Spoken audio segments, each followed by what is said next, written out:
Any minute now.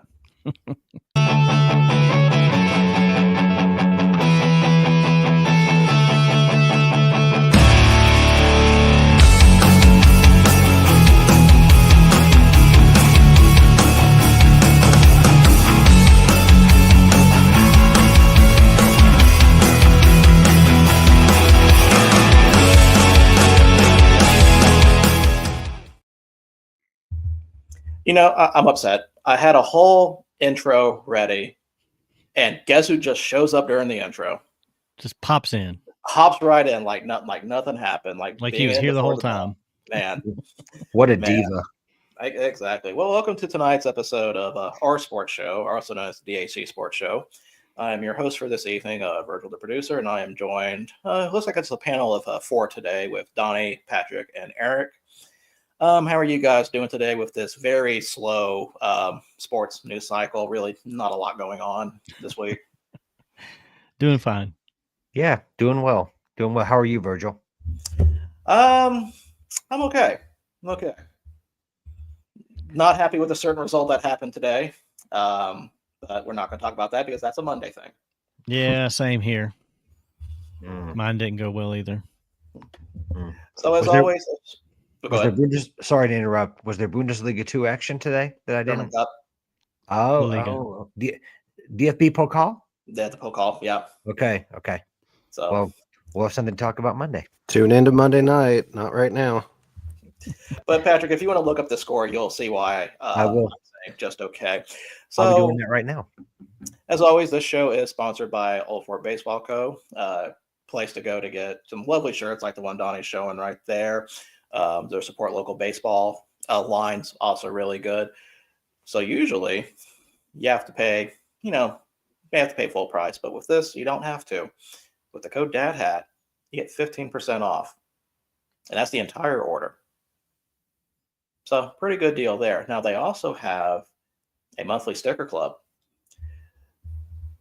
and just see, let's just look at this amazing. Look at this. This is the amazing work that we have from Mr. Mayor here, putting all the stickers up in the tree. I hope he didn't take the adhesive part off. That's going to be a problem getting those off later. Oh no, they're just kind of balanced there on the thistle of the branches. Now, you haven't gotten this month yet, have you?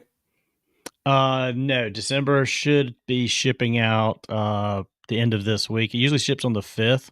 So it'll usually arrives around the 9th or 10th. So middle to end of next week, I'll get it. Okay, so next week we'll see what we have for December. But yeah, usually you'll have some lovely stickers that you see here. Mostly it'll be of teams, of even some Sandlot teams, maybe even some sites like a little baseball mapper right there. So usually that is $6. But with the code DHC, you can get that 50% off. Pretty good deal if you ask me. Yep.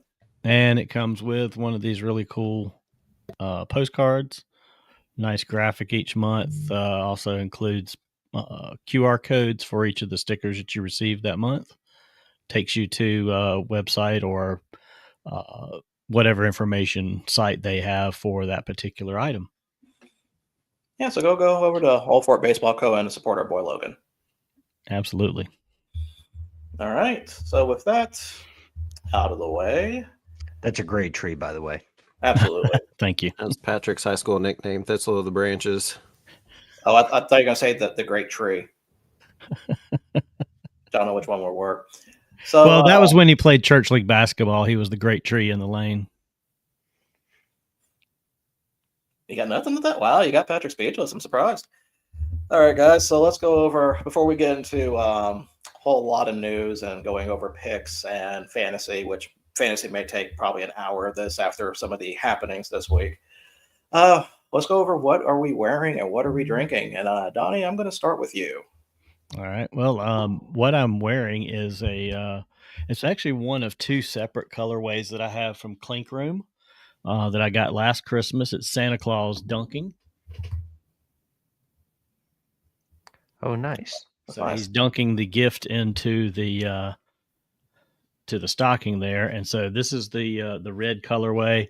I also have the olive green with the same logo, but the olive green one actually comes with a Clink More beer glass patch, and they have the Clink Room logo on the back. So That's awesome. Some nice 5950s from those guys. I am Shout out- also wearing my Old Fort Baseball Support Local Baseball hoodie.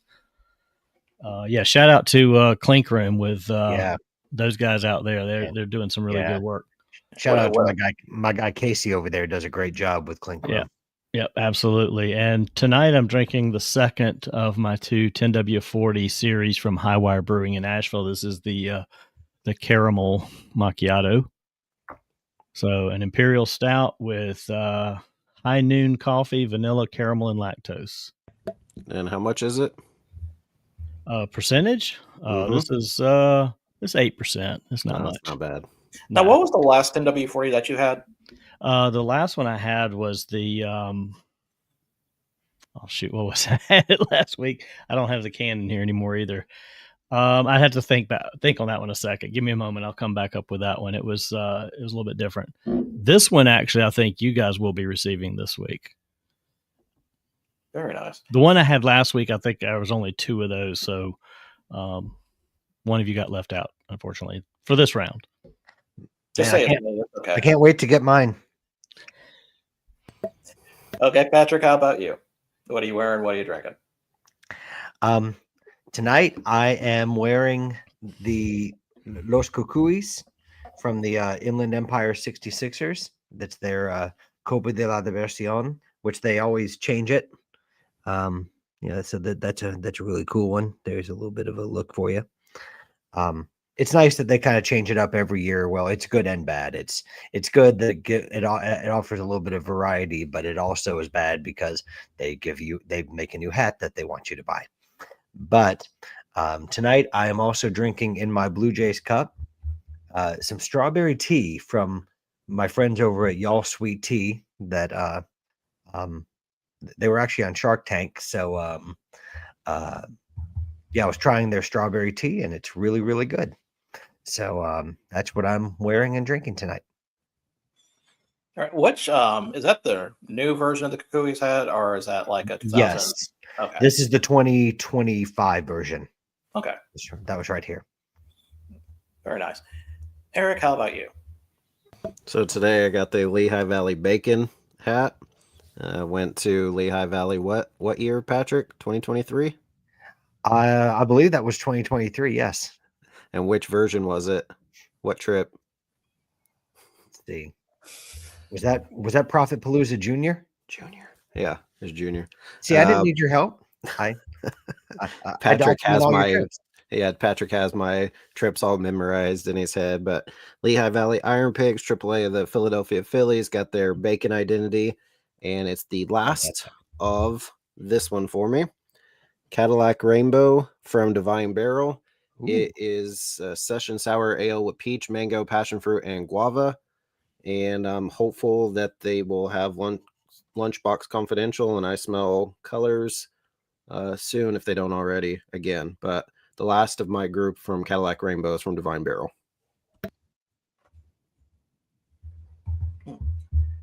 Very nice. Also, so for my hat, I am wearing the Spire City Ghost Towns. RIP. I wish they would come back, at least since I'm even as a alternate identity for Frederick, but I don't know if that's going to be. I don't know if that's going to be a thing or not, but do like this one. That's really even got the Atlantic League on the side there. That's the colorway is awesome. Oh, absolutely. And I have water. And also beer. Whoa, let's see that. Yeah, let's see that beer. Come on by yourself. For the first time in Donnie. We don't care about Donnie. Sorry, not Donnie. What are we doing? There you go. So for the first time in 4 months, I finally started to drink it again. This is the Enchanted Tiki Room made by Hidden Springs Brewery. And this is a pineapple soft serve inspired sour ale. So basically a Dole Whip sour ale. I've never wanted a beer more in my life. You were the first person I thought of when I saw this. There's a bottle store near me called Das Stall, and they had this in. So I'm going to try it out first, and if I like it, I'll make sure to grab you some. Is that so from what you just assume that if you don't like it, then I'm not going to? Oh, absolutely, yes. You sound like my So- wife, where she makes dinner and then she hands it over to us, but then she goes and grabs a scoop of it and it's like, hold on, let me try it first, and takes a bite. And she's like, got to make sure that everything's fine with it and everything. I'm just looking out for people. I mean, I'm just that humble over here. I honestly thought don't- Eric was going to say I never wanted to hug somebody more than you right now. Well, I mean, basically, I don't know. I don't think there's any way I would not like that. That sounds like the perfect beer. Yeah, that's And right up your I've only alley. had Yeah. maybe 2 or 3 what I consider perfect beers, and that sounds like it could be one of them. So Virgil, can you go over those ingredients again so I can take notes? It is a pineapple soft serve inspired sour ale. The best, you know what? The only thing you have left to do is to pour a little bit in a helmet for him. That's all you have to do. See, I've shared a room with this guy. I know the way to his heart. More than just a room. That's right. Oh, No, wait. But I didn't tell you goodbye when I left in the middle of the night. Well, that's okay. I still come back for more. So, yeah. No, but did y'all blow my? Nope. Yes. I bought one. I think I bought one. I haven't bought. Mm. No, I didn't buy any. I bought one because that was the only one that I could find on a sale. So I bought one that was on sale, and then that's the only one I got. I did get one from New Era that's a holiday inspired hat. Well, I didn't get any team hats or anything this Okay. weekend. Yeah, So I got 2 hats that'll be coming soon from last week. And then, so my mom doesn't like doing online shopping. So she's like, if there's anything you want, go ahead and just get it. And then I'll just wrap it for you for Christmas. So I have a couple more that I already have them, know what they are, but they'll be coming for Christmas. Yeah, I got a hat that my sister got me for my birthday. I think she got it probably like 6 months ago. So I just got it for my birthday. That was a month ago, but at Thanksgiving we all got together and I got the I'm gonna get this wrong. The new Copa identity for Canapolis. The ajolotes. Did I say that right? Bless Yes. you, yes. The ajolotes. So I finally got that hat, and so I thought you already had that one. no, my sister bought it for me for Christmas, and so she's had it for like 6 months, I think, at this point. So Yeah, they sold out of the fitted really quick of that. I ended up getting a 920 on it. yeah, well, I guess she got it when they still had their first run because I was like, I told her about it, and they had like 2 left when she ordered it. So that was a nice surprise. I forgot that she had it, honestly. So it was a nice surprise for sure. Yeah. So Virgil, that other beer was the churro version of the 10W40 Okay. I had. I was trying to remember. I just looked it up. The reason I asked was because I saw that at the store today, Okay. and I was wondering if that's what it was. You wouldn't Yeah. like this. I won't send this to you. Lynn, I've Well, if been you there. see the churro, go ahead and get it because I didn't have one to send Yeah. you. Eric's going to get the churro. So That's Hi, what- Mark. hi Mark. This is not just one state or town. This is many different states. Says we're all from a different state, ironically. So We got welcome South to the show. Carolina, Georgia, Kansas, and Alabama Yep. represented. So So welcome to the show. you have to pause on mine for a little bit. Like you have to think. And North Carolina's not here to represent. Yeah, yeah, North Carolina's in Florida right now. So yeah. And hi Laura, thanks for joining us. Yep. Um, good to have you guys. yep, and Text K, maybe I'm sure TXTK. yeah. So all of you that have been new, and yeah, we've been trying to show your text messages. Sorry, text messages. Oh my gosh, we're putting up your chat, so hopefully that works out. And thanks for joining us. All right. So let's go over picks real quick. This was not a good week for a few people. Mostly just me. So with the winner of the picks got most of the FCS games right. Congratulations, Donnie. I don't know if it's me. and did pretty well on the NFL picks too. Congrats, Donnie. So out of 42 games, the winner with a record of 31-11. There's no way this dude. Mr. did Poor that Mouth well. again. Oh, I don't know what I'm doing. I don't know what I'm doing. Oh my god! Did you see my fantasy football last week? I got 68 Yes, points. I don't know what I'm doing. We're not talking about that yet. We'll get But there. we'll get to that. And I'm not going to be in the playoffs because I didn't win one week. Yeah. So congratulations, Number Patrick. 2 now. So congratulations, Patrick, on winning 31 or winning this week picks. Second place was Eric at 30-12. Third place was Donnie at 29-13. Fourth place was Ed at 26-16. And once again, I have finished with a losing record of 19-23. He does this on purpose to He's make tanking. I was just about to say. He's tanking the picks so he Spent off wins. the Right, fence a little bit, and I he'll be am- back next week. I am tanking for the first round of fantasy draft pick. Yes, that's exactly what I'm doing. Well, no, he's tanking so that he'll win all the college football playoff picks every week. Oh, I didn't realize that I was going to be so good at this. So Oh, I don't expect to do good in the playoffs. well, I finished the worst in the FCS playoffs. So I mean, you would think I would have swept that. No, got two brazen and 2 bold on that. he's going to say, I don't know what I'm doing. Then said we'll go over.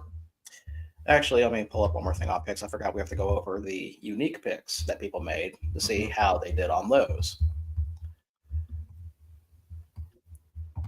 So let me go find these real quick. We won't talk about his accomplishments. He's not here. He doesn't deserve it. Donnie, you were the only person to pick Michigan over Ohio State. That went well. That did not work out for you. I figured I'd try it. I was the only person that picked Oklahoma State to beat Iowa State. We're just going to move on from that one. Folks. Was that spread or straight up? That was straight up. I was the only person to pick Jacksonville State correctly to beat Western Kentucky. Let's see. Ed was the only person to pick Vanderbilt correctly, which he's not here for that, so who cares? I was the only person to pick Southern Miss to beat Troy. That did not work out either. Donnie, you were the only person to pick Stanford to cover against Notre Dame, so congratulations. The big one, in my opinion, Donnie, you were the only person to pick Yale to beat Youngstown State. And what place did Donnie finish? Third. So where'd you go wrong? That's what I'm trying to figure out because I Yeah. honestly thought I did win.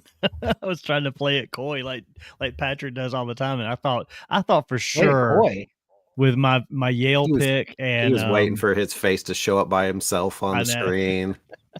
Could you see that So- smile that was beginning to show? He's like, So where you went wrong was actually in the morning games. Yeah, I know I shouldn't have picked Michigan. I was just taking a Yeah. flyer on that. That's one that was kind of a throwaway pick, but Yeah, Virgil, you- Donnie had that Thierry Henry smile. The one Yeah, that I goes saw around. that. When I saw that smile, I'm like, oh, I'm about to crush this The man's heart. Yeah, I said that he had that Thierry Henry smile going on. And see, like I was kind of surprised you lost, Donnie, because you only missed one of the FCS games. which one did I miss? Because I thought I got all of them, and I couldn't figure out which one I didn't pick. You had Tennessee. You were with me and picked Tennessee Tech. Oh, over, Tennessee Tech. Okay. Oklahoma. I couldn't remember if I had picked Tennessee Tech on that one or not. I thought maybe I had. Okay. Yeah, but everything else, yeah. What killed you were mostly the morning games because you picked Georgia Tech, you picked Purdue to cover. They did. We all picked A&M. You picked Arizona State to beat Arizona. That didn't happen, and then Pitt to beat Miami. So rough. You had a rough morning, but then after that, did pretty well.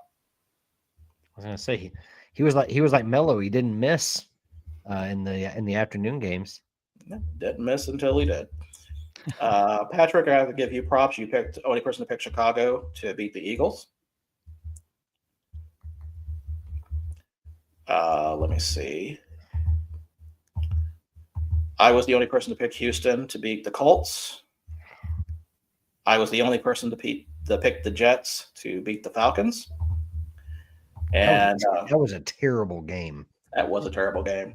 And Ed's going to say, I had to check. Okay, so the last one is a Donnie pick, but I had to go back and check the tapes to make sure that this was true because I have a feeling someone was going to complain if I said this one, but he's not here. Donnie, you were the only person to pick the Panthers to beat the Rams. So as much as Mr. Breakfast Takes said that he picked the Panthers, he did not pick the Panthers. So the Carolina Courageous Donnies beat the Los Angeles Valiant Virgils. We'll talk about that. Well, and I couldn't remember. I didn't think Ed picked the Panthers either, because it seems like I thought he said something like, "Normally I got to go with the Panthers, but man, the Rams are just too good," or something like that. Yeah, that's pretty much what he did. Yeah, and I think I said, "Well, I'm staying with the Panthers. They're my guys." So, hey, good for you sticking to your guns. I appreciate that. Yeah. Mike, I'm glad that you know that he's the only one of us that actually has the money to hire an analytics team. Yeah, right. So, Right. he's also hired someone to do his posting, to do, he has guys for everything. So good point. He's got his own Hembo. He's just, money, they always say money doesn't grow on trees, but it does at a certain residence in Lexington, South Carolina. You guys ready to talk about fantasy now?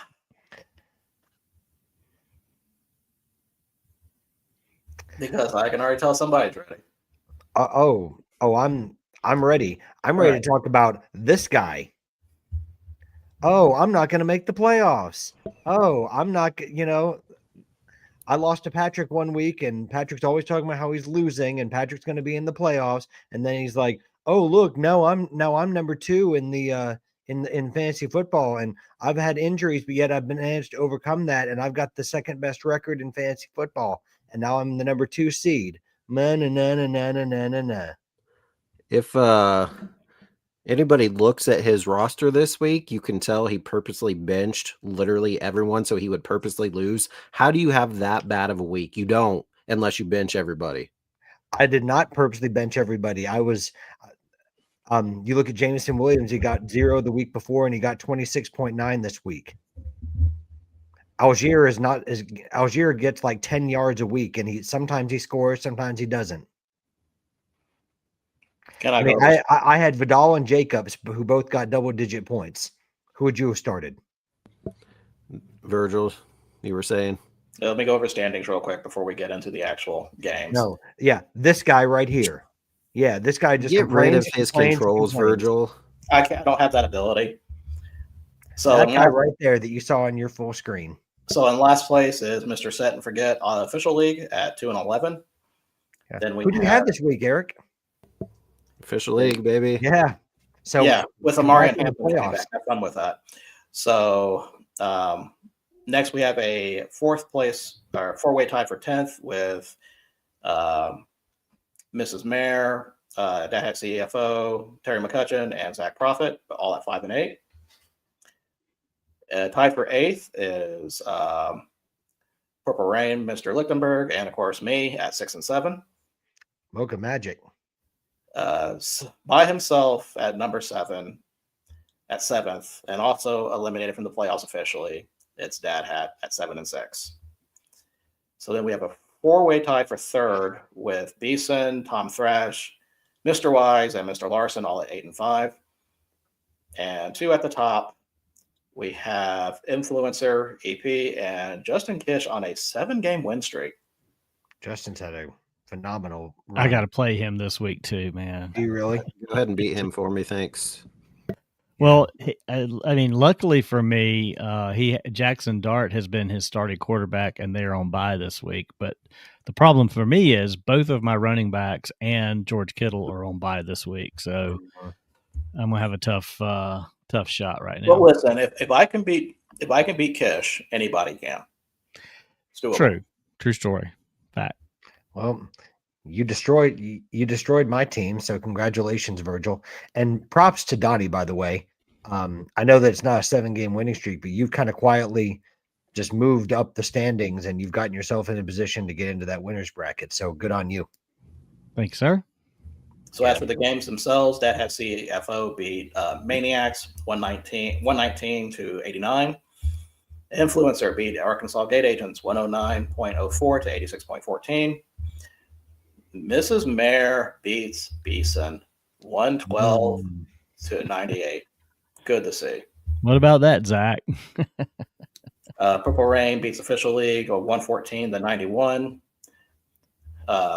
Laces out. You beat Thrash after a inspired performance by Mr. Singletary. 111 to 99. Kish beats Dad Hat 119 to 81. And the game of the week that everybody is talking about, Mocha Magic beats Gridiron Grades 96.74 to 68.62, which if you have not read the matchup recap for that, I am filing charges because that was hurtful to say that was boring. Absolutely hurtful. We're suing. Well, I know my game hinged on last night, and as you guys know, when we were recording or on last night for our other show, it was back and forth, man. It was crazy how I went from like 70% chance to lose to 70% chance to win to lose to win. It was back and forth. Rhonda, you're a lot nicer than I am because I don't know if I would do that for Eric, but you know. Yeah, we actually like each other, unlike you. Well, I really do like you. That's the problem. And see, if you guys do not remember on last Tuesday, I was given an ultimatum to either beat Patrick or be kicked off the show by Mr. Profit. Do I even get a thanks? Do I get a fruit basket? No, I get nothing. No, he's a utilitarian. Yeah, I just move on. So, thanks for nothing. You're welcome. Anything for you.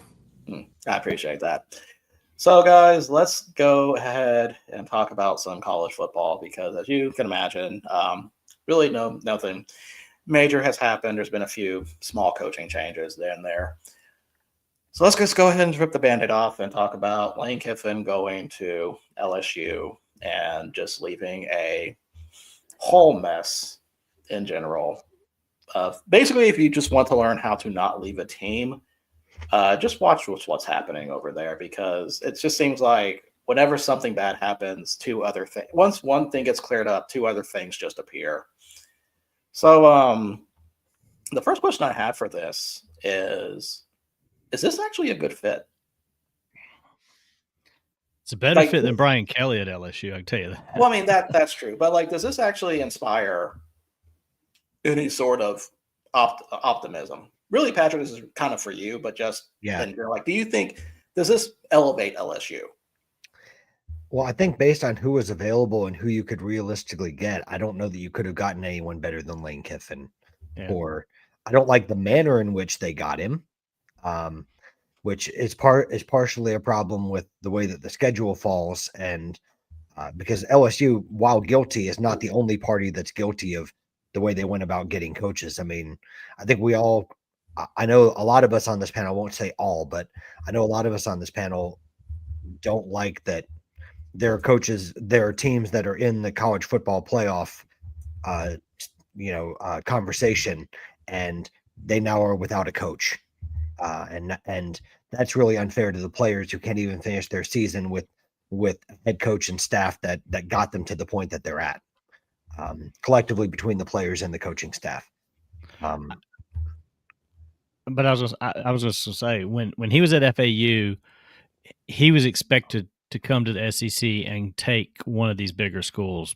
A lot of people thought maybe he was going to take over for Alabama, or for Saban at Alabama, and some probably thought maybe he would go to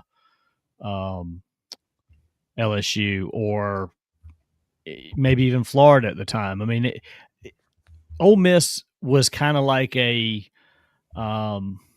it's the best of what's available at the time for him, and I think everybody's always thought Lane Kiffin was going to go for a bigger program.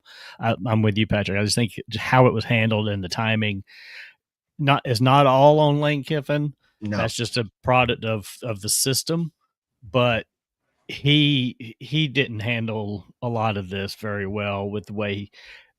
I mean, social media is a horrible thing for some of these situations too, because he's active on social media, but then he plays dumb about social media. And that's just like, come on, dude, just be honest. Just be like, hey, yeah, or just throw an answer out there that, I don't know when I'm going to make a decision, push it off, something. But he kept toying with the media, and that gets on my nerves a little bit.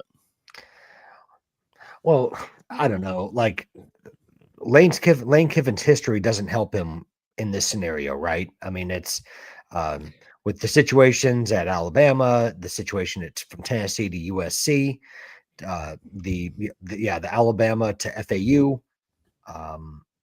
So his history doesn't help him, and then his checkered history with the Raiders. But I don't really blame him solely for this whole situation. I mean, if the timing was something that all the schools that wanted him gave him an ultimatum to say he needed to make a decision. Yeah. So I don't begrudge him that. I mean, I think it's easy to judge him when none of us were in that position, or if you're a goalish or anything else, it's magnified because of the fact it's Lane. Yeah. I'm not saying he handled it perfectly. I'm not saying that he doesn't bear some responsibility for some things that happen. Like if, depending on what's true and what's not, there's a lot of conjecture that's out there about that allegedly about the whole coordinator thing. Yeah. Did he put out an ultimatum? There's just a lot that we don't know. And I think I don't want to be irresponsible and just say that it's true when I have no way of knowing whether it is or not. But I think the bigger problem is the fact that National Signing Day is tomorrow. Yeah. And well, it's early signing day. That's what I don't get. Day. Yeah. Yeah, but it's like, okay, so it's early. If I was a player, I'd just wait anyway. Well, but he was told that he needed to have a decision, and that's a big decision to move your family like that. I mean, and he does have an ego and he does have ambition. I mean, I think that's nothing that we've never not known about Lane Kiffin. But I'll say this: I think a lot of the things that have come out about these ultimatums and all that, I think all of that's BS. For all the flaws Lane has, I can't see him throwing out an ultimatum to the university about coaches and all, and maybe it'll be proven wrong. I just think that's a bunch of just clickbait bull crap. And ultimately, it does sound like his family made this decision a lot more than he did. I mean, hell, his girlfriend's boyfriend or his daughter's boyfriend is at LSU, so that had a big thing to do with that. But the funny thing I found was that he said in his press conference yesterday that he was glad to be at the university that was the greatest job in college football. And somebody today pulled out him making that exact same quote when he was hired at USC.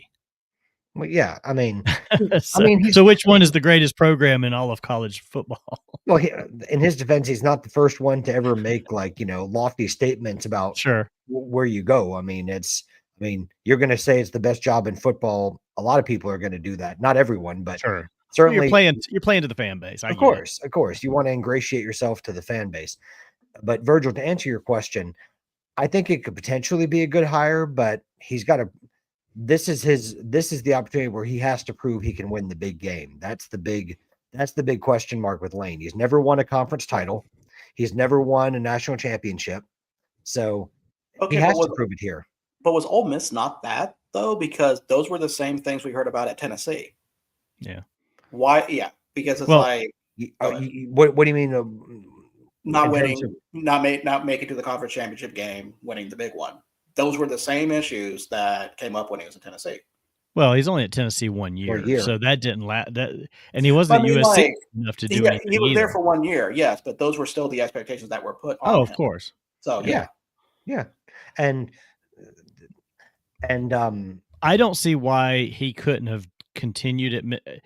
He couldn't have made Mississippi State a contender year in and year out. I think he has them on the path. I think he's the kind of coach that could potentially do that. It's just the optic is, well, Alabama, LSU, Georgia, and Florida. That's the SEC. Like, you never mention Ole Miss when you say, oh, what, the SEC, man, they got some great teams. Ole Miss is way down the list normally. And he was changing that. And it's funny because it's like, okay, well, you say Ole Miss can never win a national championship. Well, then why the hell did you take the job there? Well, probably because there were no other SEC schools that would take him at that point. Exactly. Right. It was a because- placeholder school for him to get into the SEC and show he could do something. Well, because Auburn wanted him 2 years ago, Yeah. Right. and then he turned down the job. But there's also, if depending on who you believe, there's also conjecture that last year he was lobbying for the Alabama job, but they didn't want him because of prior experience, prior experience with the whole, offensive coordinator thing, and like a 24 hours before the national championship game. Yeah. So Lane comes with, what you're getting with Lane. I mean, Right. Yeah. you know what you're bringing on. I don't think, you weren't going to get a Nick Saban coming back to LSU. You weren't going to get, like Kirby Smart's not going anywhere. So the real top 2-3 coaches are not going anywhere. And so Florida really was the only other option, I think, for him to leave Ole Miss and try to go to one of the quote unquote big program SEC schools. Yeah. But so I think based on who was available, I don't know that they could have gotten a better candidate than Lane, based only saying that based on who was available. But yeah. Here's the thing with Lane, it's hard to know. It could go really well. It could also blow up in your face spectacularly. Very much like you were going to have with Brian Kelly. Yeah. I actually have more faith about Lane being there than Brian Kelly, because I do think it's a better fit. I never thought Brian Kelly was a great hire. I was never inspired by that. I like that Lane knows how to use the transfer portal if it's going to be there.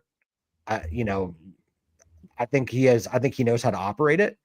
I think the fact that he has some pro experience is an advantage in this case. So I'll see what happens, but I really do feel for Ole Miss and how this has happened.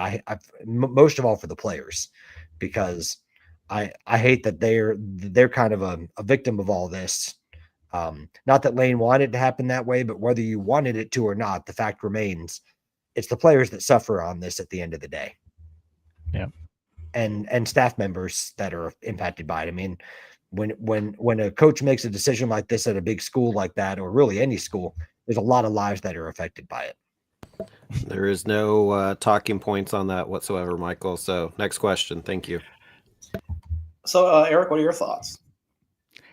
I'm more interested in if that's your mom there or someone else that we need to find out who that is. Don't worry about it. I knew you were going to say that. Don't worry about it. Yeah, I'm kind of. Is a good fit? It's too early to tell. Honestly, we need to have some games. He had some good years at Ole Miss, but like everybody said, he hasn't won anything yet. So I honestly think, I don't know if it was between, obviously Ole Miss staying there, but between LSU or Florida, I definitely don't see him going to Florida. I don't know why. I just don't think that would have been a good fit for him. Maybe it's just because Florida hasn't done a whole lot since the Tim Tebow days. But for me, I don't know. I think just time will tell. The way people are talking about how much NIL money that he has, how much is he going to – yeah, Michael, because we know that they deserve to be there and Miami doesn't. So there's nothing to expect. Mike, you're not going to change his mind. He's stone cold locked into this, and so let's move on from Notre Dame, because ignoring the fact that Miami lost to Louisville and SMU, why are we comparing the one? I'm sure they play each other and win, but we have a guy that knows ball. Is that what we're saying here? Oh my goodness! I actually agree with him. I tried Mike. I've tried Mike. I've given up on it. Listen to this ACC nonsense bias over here in the top right corner. So. All I can say is he rattled off today about the fact that Notre Dame rattled off 10 wins, and if you look at that, 5 of those have a less than 500 record, and 4 of them are the bottom teams in their conferences. The bottom, not at the near the bottom, the last place team in their conferences. So. He's still not going to change his mind, so I've moved on. Is it our fault those teams suck? No. Did we beat them by double digits? Yes. Are we the eye test a playoff team? Yes. Do we have the Heisman Trophy that part winner? is no. Yes. What? Well, the eye test is a no. Well, Maybe the because Heisman you're Trophy 97, you can't see. because you're putting up double digit against almost high school teams. I can guarantee you have not watched one of their games this year. I have If you're watched trying one to of their tell games. me I have. that they are not part of the eye test, a playoff team. We'll see how far they go. Just remember that they did. Finish your Guys, you lane, said that Kiffin. last year, and we got to the national championship game. We They beat did. Indiana, Penn State, Georgia. I don't know what else you want to do. The They common did opponents beat a don't matter. team, Mike, Syracuse. Look it up. How much did Miami put up against Syracuse? Like 30. How much did Notre Dame? 70. This common opponent doesn't matter. You guys, well, not you guys, because I don't know that you're a Miami, but they lost to Louisville. They lost to SMU, who are both 4-loss teams. Our 2 losses were at the beginning of the year. First-year quarterback playing his very first game on the road, lost by 3 on a field goal with a minute left. And then they lost at 1 at home in the first home game for the freshman with a bad non-holding call that would have brought that back and we would have won, and a missed extra point.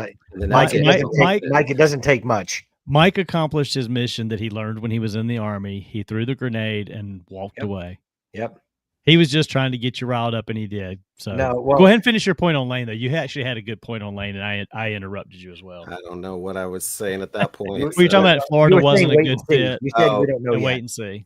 Yeah, I mean, I don't know. For whatever reason, I just didn't see it because I heard, and maybe that wasn't real, that it was maybe only LSU or staying at Ole Miss, but I did hear Florida at a point.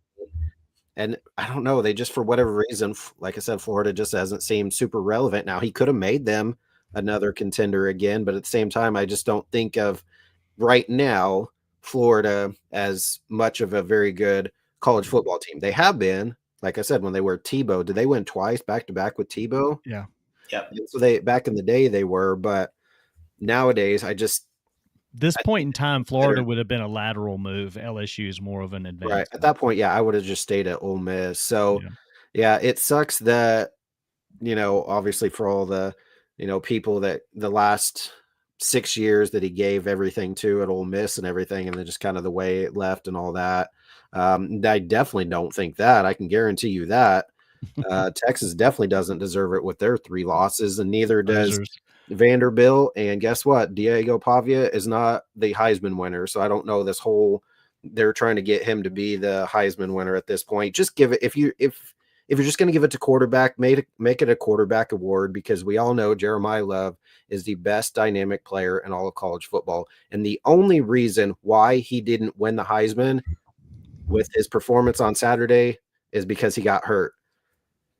First drive, 60 yards on the ground, scored the touchdown, was the workhorse on the very first drive. Second drive, going down, did a spin move, got tackled by 4 guys, and the dude came in. Hard to tell if it was on purpose, but got kneed in the ribs, was out majority of the rest of the first half, came back in, played just a very few snaps in the second half, and by then it was a blowout anyway, so he didn't play much of the rest of the game. And so, of course, that took a Heisman hit right there. But we all know who the best player in the country is. So I've got a stat for you. Or Jeremiah Love. I've got a legit stat for you that I think shows he's going to win it this year.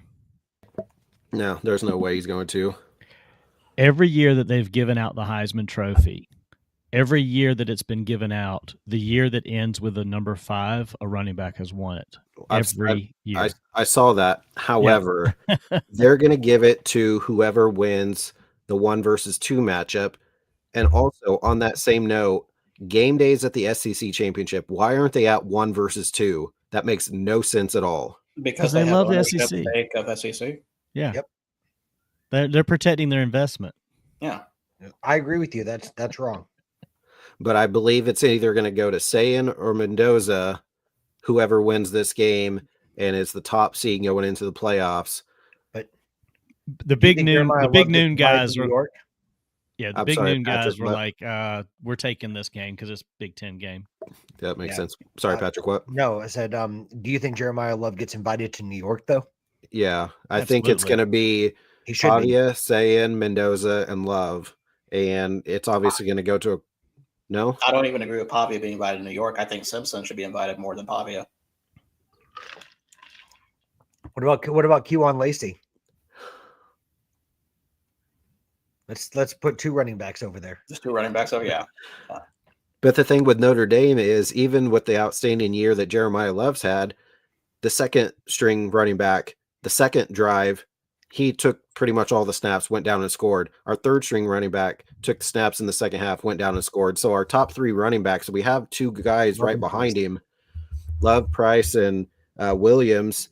And because the first 2 are going to graduate, Aeneas Williams is going to probably step up to be the top running back unless they bring somebody in, because we're still looking at Kamon Spell possibly. He hasn't decided yet, but hopefully he chooses 5-star running back, chooses Notre Dame. But yeah, that's one of the things, is that even though he got hurt, they didn't miss a beat, the running back. But that's also another thing where he's the feature back, but he's not always in there, because there'll be entire series where he's not in there because they have a second and third string running back that are just as powerful as a lot of starting running backs. So it's hard saying. They're doing a huge push right now, like on Twitter, to get Pavia to not only go to New York, but win the Heisman. Their ADs all over Twitter saying why they should be in the playoff. Of course, Sarkisian is running his mouth thinking they should be in the playoffs in Texas. And you know how we had 14 playoffs, none of this would matter. We wouldn't be talking about it, because now we're talking about the 13th, 14th teams. The more you add, the more you complain. Do we go to 16? And if we do, then the 17th and 18th seeds complain that they didn't get in. Well, it's an insatiable appetite, right? Like it's like when you say that, like when you have an addiction for something, and it's like you never have enough of a taste for it. So it would be like that no matter how broad you make the field, because like you said, even if you do like 20 teams, it's going to be like you said, 21 and 22 are going to be like, well, we can make a case, and you're never going to make everybody happy regardless of what you do. Well, that's why March Madness is like stupid many of teams now. It's like, they went to 68. Yeah. Oh, and no, they're talking about going to 70 something. Even with 68, they still complain. Like North Carolina getting in. Like this year was a perfect example of that. It's like, shut up. Well, we've got to have a story to talk about, right? Because I mean, isn't it always a subject every year? Like, who are the ones likely to get in, but who are the snubs? I mean, we have articles, and we have Sports Center segments, and we have YouTube videos all about snubs and about. This is what I would do. I would go back to the BCS formula with the computers and everything with 16 teams, because the formula worked. The problem was you only had 2 teams, and everybody's like, what? But the computers picked the computers seemed to be always having, nobody seemed to have a problem with the order of the teams except for 1 and 2, just because of their, they're like, oh, we're better than blah, blah, blah. But everything every year worked out. It was just, there was only 2 teams. I think if they went back to that and took this committee mess out of it with the human aspect, or made the human aspect one of those portions, which maybe the BCS did have the human part, but it was like 12 different computer rankings as well. It did. The BCS had a human portion, and that's why 2011 got messed up the way it did. Right. So maybe you take all of that out, you go with just the computer rankings, all of the numbers, all of the analytics, and say, okay, we got 16 teams. You're ranked top 16. Forget all these tie-ins and bull crap, and boom, here's 1 through 16, and boom, you're in the playoffs. What was Ohio State last year? 6 seed? Something weird. They were 8. So it was 7 versus 8 in the championship. So, I mean, these teams, obviously, we want to get some of these teams that are not the top 2 to get in. But at what point, where do you stop where, because if you look realistically, let's say the top 16, most of the teams are going to be undefeated, 1 loss or 2 loss. Beyond that, once you're at 17 range-ish, you could have a few out there, but most of them are going to be 3-loss teams.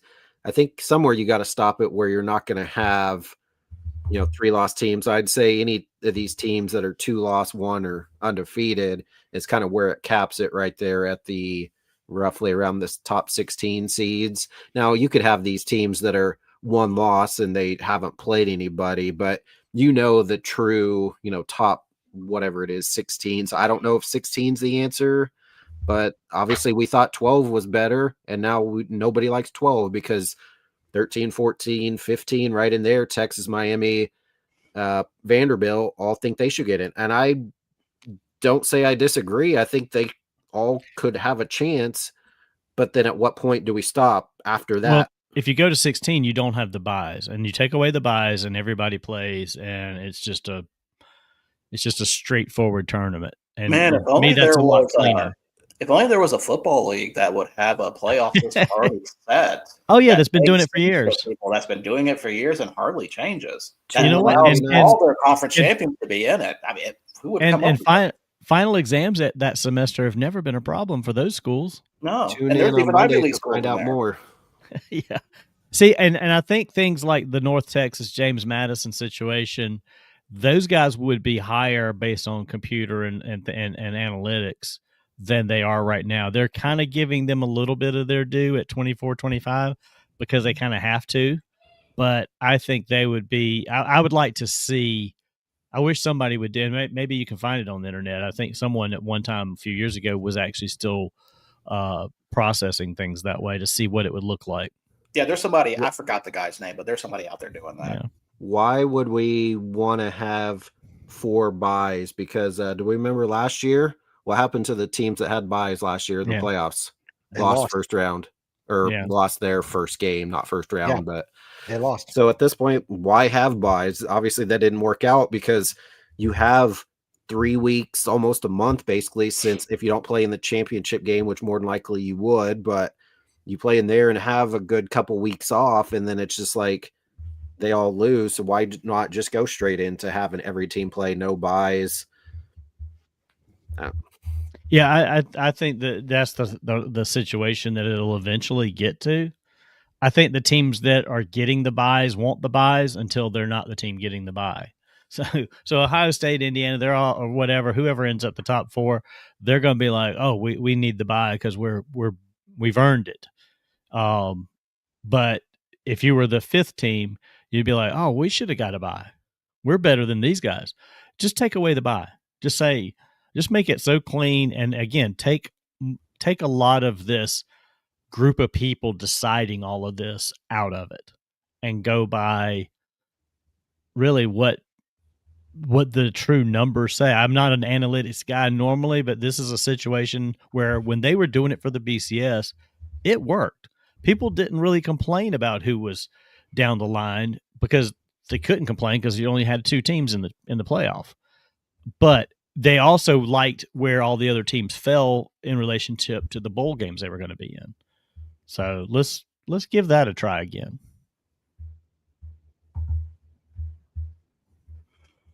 I'll go back to answer this question. I believe Georgia got in because they actually beat Texas. So it was, since they did not play head to head, it was by common opponents, and Texas, Georgia did beat. Yeah, the SEC and ACC formula for the championship game is convoluted mess, is what it is. Yeah, It's so unneeded. Well, didn't they do away with the conferences, and it's the top 2 teams, and it's the top 2 teams in the conference that get in, which I know that based on conference record they would have been tied, but then it went to those tiebreakers. And see, that's where it's messed up, because if you just take the top 2 you should be the highest 2 ranked teams in the conference. So Georgia and Ole Miss should be playing for the championship this week because they're both the highest ranked.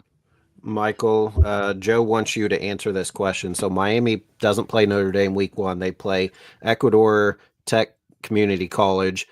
Notre Dame plays, I don't know, Connecticut, whatever. Okay, so then Miami still loses both their conference games. They're a 2-loss team at 10-2. Notre Dame beats that cupcake. They're 11-1. They still get in. So that argument wouldn't matter right there if they just played random teams, because Miami's 2 losses were in conference to bad teams. Yeah.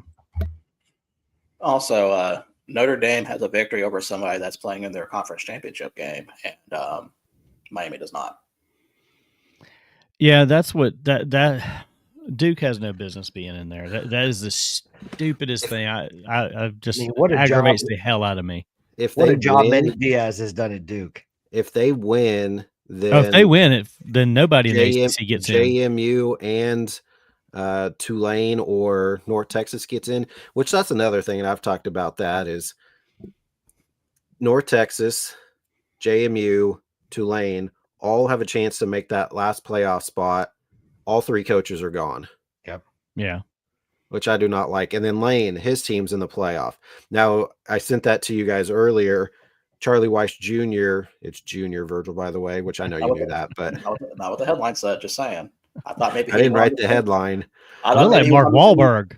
That's on the same medication I was. He got on the plane with Lane to Baton Rouge, but then Lane's like, I'll still let you go down there and coach the team. Offensive, wasn't he the offensive coordinator? Because the defensive coordinator is the head coach.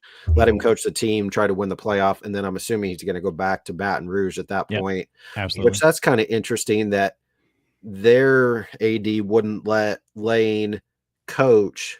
However, he's fine with Lane telling him to go back and coach. I don't know if I understand that, I guess. Well, honestly, I think it comes down to the fact that I think Marty Smith said this on ESPN, but Keith Carter, their AD, basically said, I have to live here in Oxford. Can you imagine what the faithful would do if they knew he was leaving LSU and leaving the program, and then he allowed Lane Kiffin to stay and coach the team? Yeah, it's an optics and a pissing match from a head coach standpoint, but at the same time, Ole Miss, why would they have a problem with an offensive coordinator helping this team try to win? Right. Because he's not the face of the program, he's not the head coach, and he's going to leave anyway, but he's not the guy.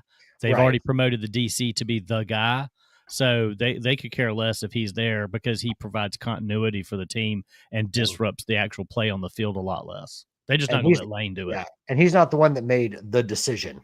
True. Yes, he has made a decision to join Lane Kiffin, but Lane's going to be the one that takes the fall for it, not, in my opinion, not Charlie Weiss Jr. How do you feel about Marty Smith when he's standing there? What is that on the tarmac? Basically, just talking to the Lane, doing that interview and everything, and at the end, they kind of, thanks, brother, gave each other a hug, kind of thing. I thought that was kind of funny, but I love Marty Smith. He's goofy as hell, though. Well, he is, but I loved hearing his story about what he had to do to get over to the tarmac. And he drove that van. Yeah, Lane's like, you went around, so, I saw you go around all these fire trucks and stuff over here to get to me. So basically there was a barricade that kept him from getting over to the tarmac. So he noticed there was this valley down there where he took this van that he had that he calls his loaf of bread. And he went down this ravine and he drove up this hill and he just went off-road. He went off-road. He off-roaded it just to try to get up to the tarmac. And he said he got up there and Lane was laughing his butt off, just saying, kind of admiring his he was texting with Lane the whole time, Lane telling him where he was. And then Lane, I think, was impressed with his diligence in trying to get the interview. But it's a much funnier story when Marty Smith tells it, obviously, but apparently he had this van where he could fit. And if he didn't have that van, he couldn't fit the whole crew and the equipment they needed to be able to do the interview. He had all that in that van. So apparently, to be able to get that basically exclusive rights for that interview, like the first true interview, must have been saying something about Marty and everything. And Marty has a relationship. Yeah, he has a relationship with him anyway. So yeah. So I thought that was really good points about the coaches. It's just a shame that every good coach from a smaller or perceived smaller school that that was any good at all is now basically gone, and they've gone to one of the Power 5 school programs. Yeah, but that's just the nature of college football in general. It is. I don't begrudge them from having those opportunities. It's what like I said earlier, I hate the timing of it. I get that. Don't hate the player, hate the game. No, but I mean, it'd be more the coach in this aspect, but you know what I mean. Not really. No. So no idea what you're talking about. So about some of the other coaching hires, some make sense, some are a little head scratching, in my opinion. So I was going to go through the list here that I've got here. So Colorado State hired Jim Mora after firing Jay Norvell. Arkansas, after losing out on Golish and Morris, has hired Ryan Silverfield from Memphis. Wait, I thought Donnie said that he was going to Arkansas. Reports were he was, and it wasn't just the one that I sent you guys. It really wasn't. Who talking about Eric Morris or No, Golish? Golish. He sent an Adon Schluffler type article that everybody completely knew that wasn't true. It was somebody. It was somebody within the It was somebody within the not the Razorbacks school, but within the Razorback. The Razorback Business Board. Oh, was it Pete Hormel? Yeah, something like that. No. But he wasn't the only one. There was because I looked, there were about 6 or 8 other reports that he was finalizing a deal, and then it didn't happen. I do have to defend Donnie on this. I did see some sources about that coming out. It was Bobby Cotrino that was saying that. Going over, let's see. So there's that one. Golish to Auburn. I think that's going to be a real good fit. I'm a little surprised Florida did not make the play for this one, that he went to Auburn. Yeah. Did you hear Golish is keeping DJ Durkin as defensive coordinator, though?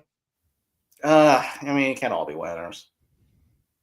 Yeah. I mean, DJ Durkin sounds like something you'd be arrested at a rate for. So, I mean, I don't like the dude. No. Well, I was surprised that he's retaining him, but I mean, it is what it is, I guess. Well, sometimes you get these guys that, and do you happen to know if the DC is involved in the recruiting? Because sometimes they'll hang on to a guy for that first season if he's heavily involved with the team to kind of transition and see if he's going to be a fit to his staff. They allegedly have like a good relationship from like that extended before Golish ever got to Auburn. Gotcha. But I think I got the sense he wanted a familiar face on the staff or like someone who knows the place and can kind of get him. You know, he obviously didn't have a specific DC in mind to come in with them. So I think in the absence of that, most coaches will keep a few guys from the previous staff. So, but the hire that I saw, and when this one got announced, I was like, really? John Summerall to Florida. This one does not make sense to me. I think he would have been, I mean, obviously the money, but I think he would have been better off just staying at Tulane. Well, I thought he was going to be the Auburn job, or if Kentucky opened up a week earlier than what they did, probably Kentucky, because he has a connection to Kentucky. But Florida was like the ones I don't know if that's going to work. I hope it does. I mean, I'm cheering for the guy, but I'm not sure about that one. And see, that's what I'm saying. Like, I don't think, I mean, it doesn't sound like really anybody would be a good fit there. I'm just, that you don't think of them right now as a football school. They just won a national championship in basketball, and they've been good with Joe Kim Noah days back in the day and Tim Tebow, but it just recently back there. For whatever reason, nobody thinks of the only reason why we're even seeing or hearing much about Florida is just how bad Napier was. You don't think about Chris Leak? Joe Kim Noah is enjoying his retirement right now from the NBA. He's been gone for the NBA. So man, that was a good callback. That's a good callback, though. Joe Kim Noah, that dude can ball. This is Al Horford erasure. What are you guys talking about? I mean, credit. My God. Florida and Florida's like Tennessee. They kind of for a while have gone to the wayside of the SEC. Tennessee's obviously come back a lot better with Heupel. Florida, you're right. Florida's was one of the premier teams that you mentioned with the SEC for a long time. Yeah. And they're just not that anymore. I mean, maybe they will get back. They'll probably be a middling team for a long time before they get if they even get back up there. That's the problem with the conferences. They brought in all these other teams that thought they were big dogs elsewhere also, and they were going to come to the SEC and be big dogs there. All they're doing is just muddying the waters of the conference. But he was a good basketball player in Florida for sure. Yeah. Was he ever that good at Chicago? Well, he was his first 2 seasons, and then he got injured. He had a multitude of injuries, and just he I think he lost almost one full season to an injury. Yeah, I didn't think he was that. I didn't even think he was all that great in his first year, but it was like years 2 and 3 that he really started to kind of come into his own. He came around, and then the injuries for a couple of seasons of injuries, and he just kind of. And I think he bounced to a couple of other teams after the Bulls. What is it with the Bulls players? Derrick Rose, all those guys just always getting hurt. It's a shit organization it was a shit organization when Jordan was there. So he was Jordan. Question. I know that Virgil will probably have a good answer on this. What do you think at this point is going to happen with the American now that you have North Texas with Morris gone, Silverman gone from Memphis, Galesh from USF, Tulane, like all those big name, they lost like their top 4 basically head coaches in the league. How do you think the American's going to look now? I mean, I don't want to say all eyes on Navy here. I mean, as Navy seems to be the consistent team in all this. Because what's the dude's name that's running them now? It's because they had the Hawaiian guy, but he's not. It's not him, right? He's not there anymore. But it's the older guy with the big white beard. Has been there the last 2 years. Brian Newberry. Yeah, so they're good. But so yeah, I can see them. But then outside of that, I mean, the rest of the 4 main top teams, they all lost their head coaches, which good for them that they're getting better jobs, but it sucks for the conference as a whole. Yeah, I kind of want to withhold judgment until I see what some of the other coaches hire. Because really, like, you have Neil Brown's coming to North Texas. That does nothing for me. See, that's what I was going to say. I don't even know what that. That's more of a you can't fire me, I quit situation with West Virginia. Yeah, because like he was not. I would be shocked if he was there next year at West Virginia. So I think he can kind of beat them to the punch, honestly. And I will not be at the American Championship game because 1, it's on Friday, not Saturday, and 2, it's in New Orleans, not Denton. So I will not be there. Sorry. So wait a minute. Patrick thinks that I can travel there, but North Texas. I know you can travel there. Is North Texas not the higher seed? So it's not it's a neutral or neutral, even though Tulane's there. It's in New Orleans, so it's at Yulman Stadium in New Orleans. Okay, so I was gonna say if you could verify that, but yeah, that's what I was thinking. So, by the way, it's not lost on me that Florida is basically getting rid of a coach that was from a Group of 5 team in Louisiana and replacing him with another coach from a Group of 5 team in Louisiana. So I didn't think about that. Was Billy Napier? Was he Louisiana Tech? Is that Lafayette? Lafayette. Okay. Lafayette. But did you happen to see any of like the clips from John Summerall's press conference where he brought up Lane Kiffin and he goes, I talked to Lane and he agreed I was the best person for this job? No, I did not know that. I heard that. I didn't see the actual, but I heard that. Yeah. And I didn't know what to think of that. I was like, was it really necessary for you to bring up Lane Kiffin in that scenario? He said because they were good friends and he just had to pick on him. But I was like, just make the job your own. You don't need to bring up Lane in that. Just talk about what you're going to do. So quick aside, real quick, Eric, next time I go to the store, I will make sure to grab a pack of that beer, but you're going to have to split with Samantha. That's fine. She'd love it. That's what usually she comes over and I go out to the beer fridge and crack something open. And if it's something that I only have one of, I'll just, split it with her or whatever. But so it's pretty good. Yeah, it's pretty good. I need you to get me a pack because I just looked and it's not within 200 miles of me right now. So, hey, I've traveled all the way to basically Denton, Texas, south of Denton, Texas, to get beer before. So it showed that it was at Total Wine. I'm like, ooh, cool. I look now, the closest Total Wine to me that it is at is in Tampa, and I'm not driving to Tampa for a 4-pack of beer. Man, just pay for Grubhub to deliver it to you. Just pay someone to drive up. No, honestly, I may just I may go there tomorrow or Thursday and just pick up the rest of it. Yeah, for you guys. But yeah, I'll give her some. She'd like it. To go back to the American question, like I said, we talked about some of the vacancies there. I also kind of want to see who takes over some of those jobs because I think another job, I don't think they have filled their vacancy yet, unless if they have. I haven't seen the announcement. I'm curious what UAB does.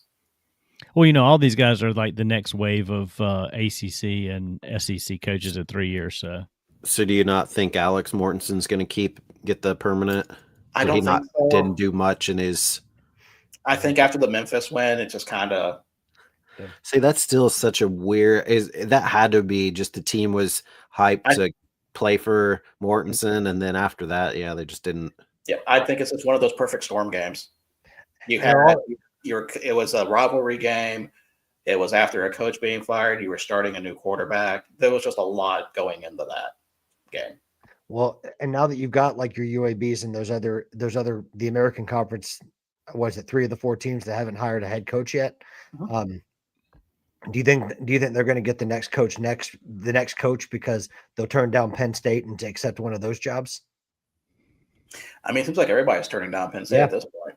Yeah, that's my point. I'm like, is Penn State going to have a coach because they've missed out on basically the desirable ones. They're going to get somebody that's like 2 or 3 times worse than James Franklin, and they're stuck with him.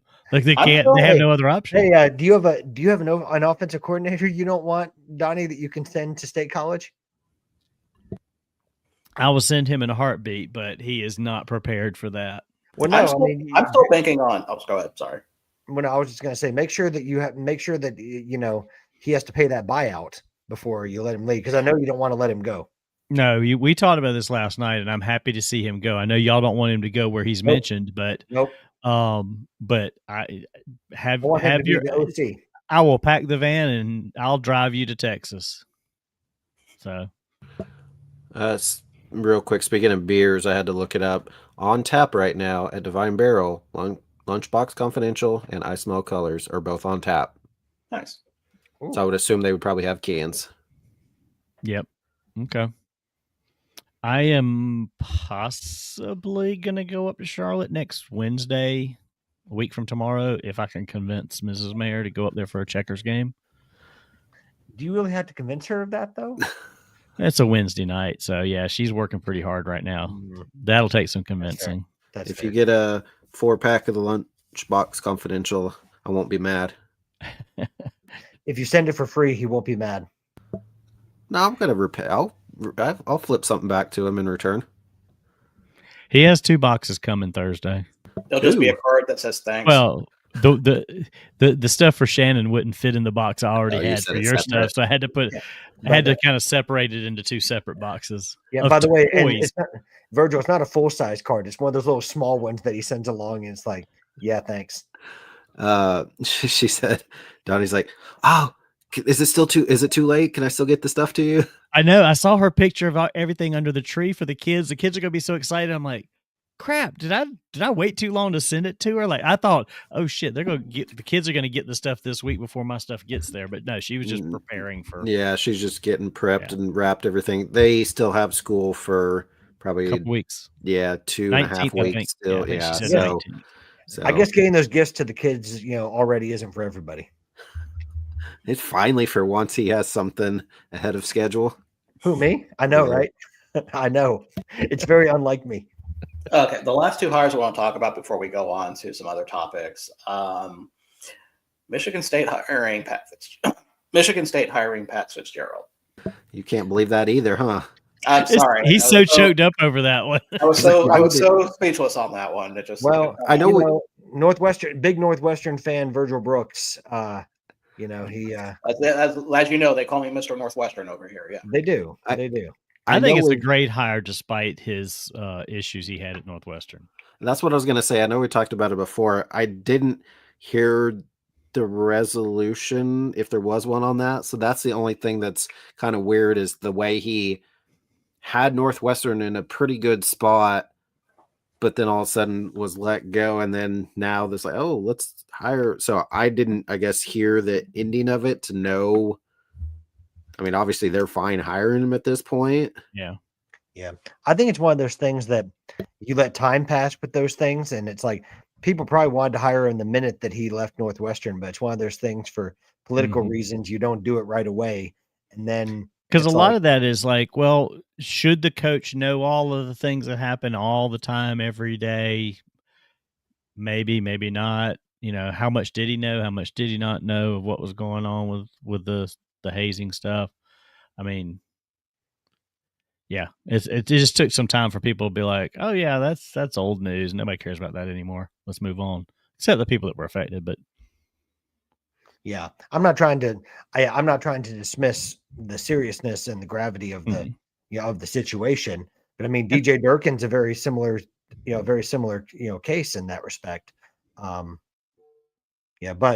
I mean, purely judging it on the on the field, I think Pat Fitzgerald is a great hire for Michigan State because we talked about this last night a little bit, but they're in dire need of a decent coach because they've struck out twice.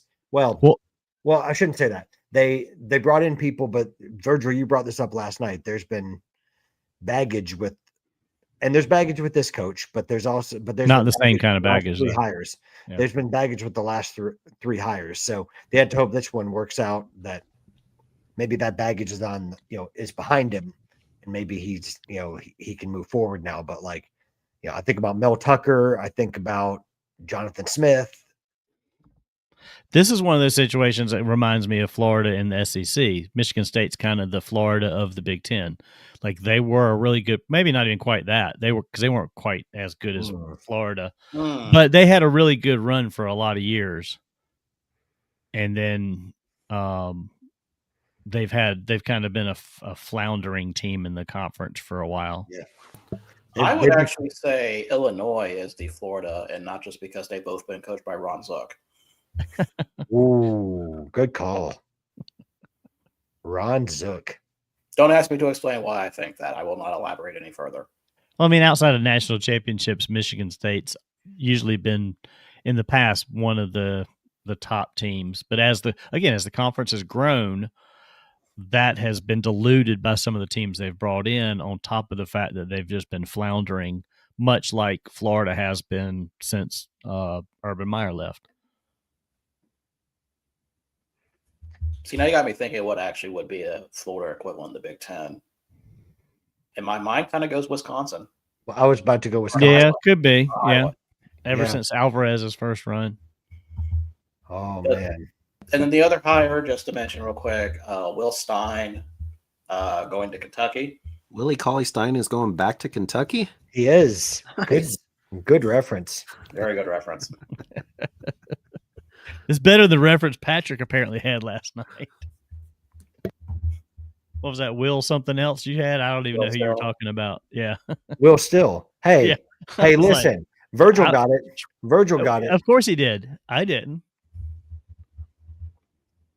So that's it. Man, I've been so nice to you, and you just throw a pot shot at me. Wow.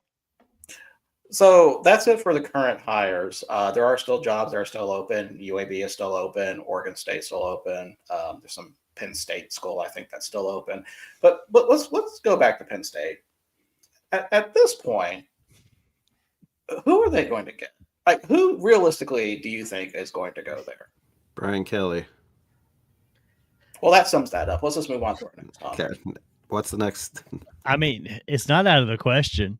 It really isn't.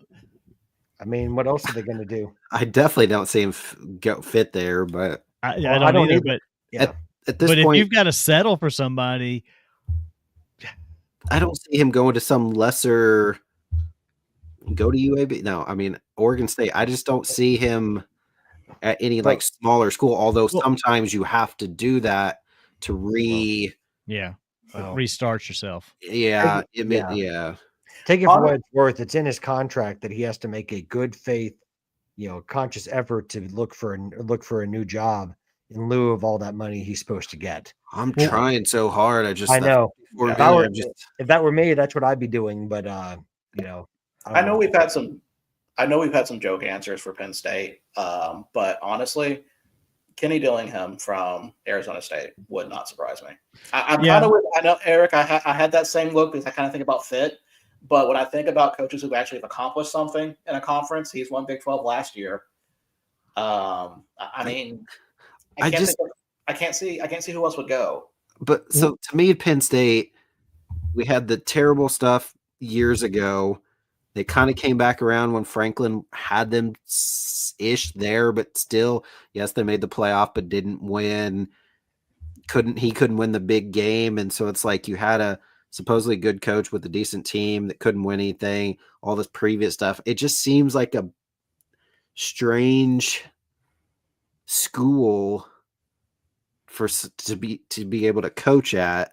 It's not the same, I think, as Florida, but it kind of reminds, like, I just don't see anybody really going. And obviously I know Summerall's at Florida, but just to take the Florida job to Penn State, it's just like, I don't know, it's maybe too much of the past that maybe they need somebody to clean that all up. But last night when we were talking about Sataki, and obviously that changed today because BYU is like, no, thank you. We're not going to let that happen.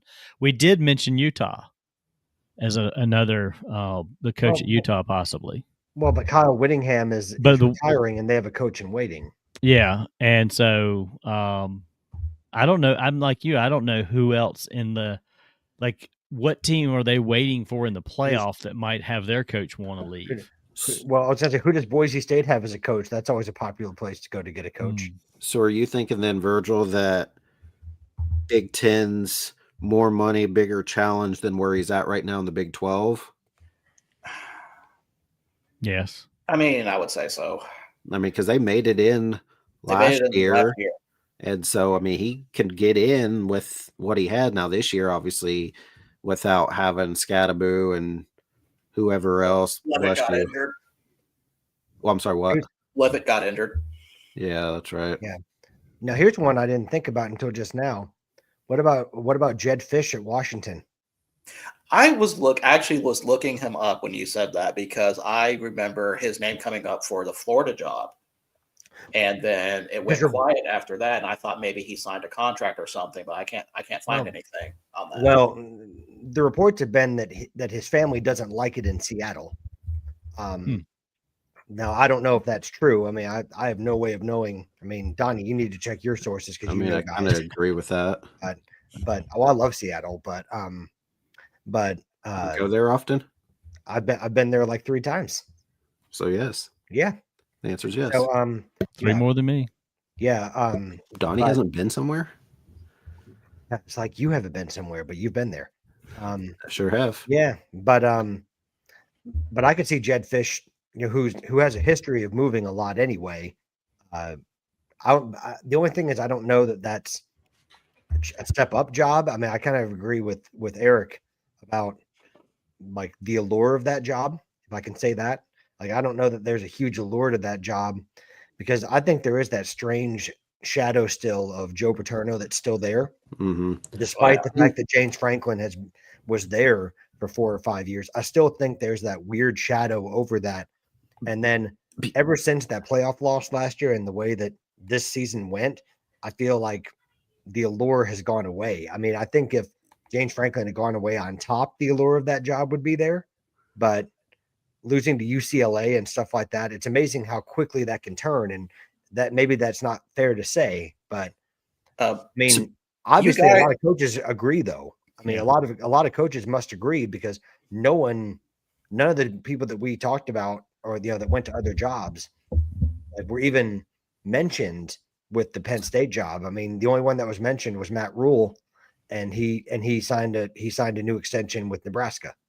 Let me ask in addition to this then, Virgil. So Big 12 is going to get at least one playoff team in, if not multiple, because they're a Power 4 conference. I think, like last year's team, they have a chance that they can win the Big 12.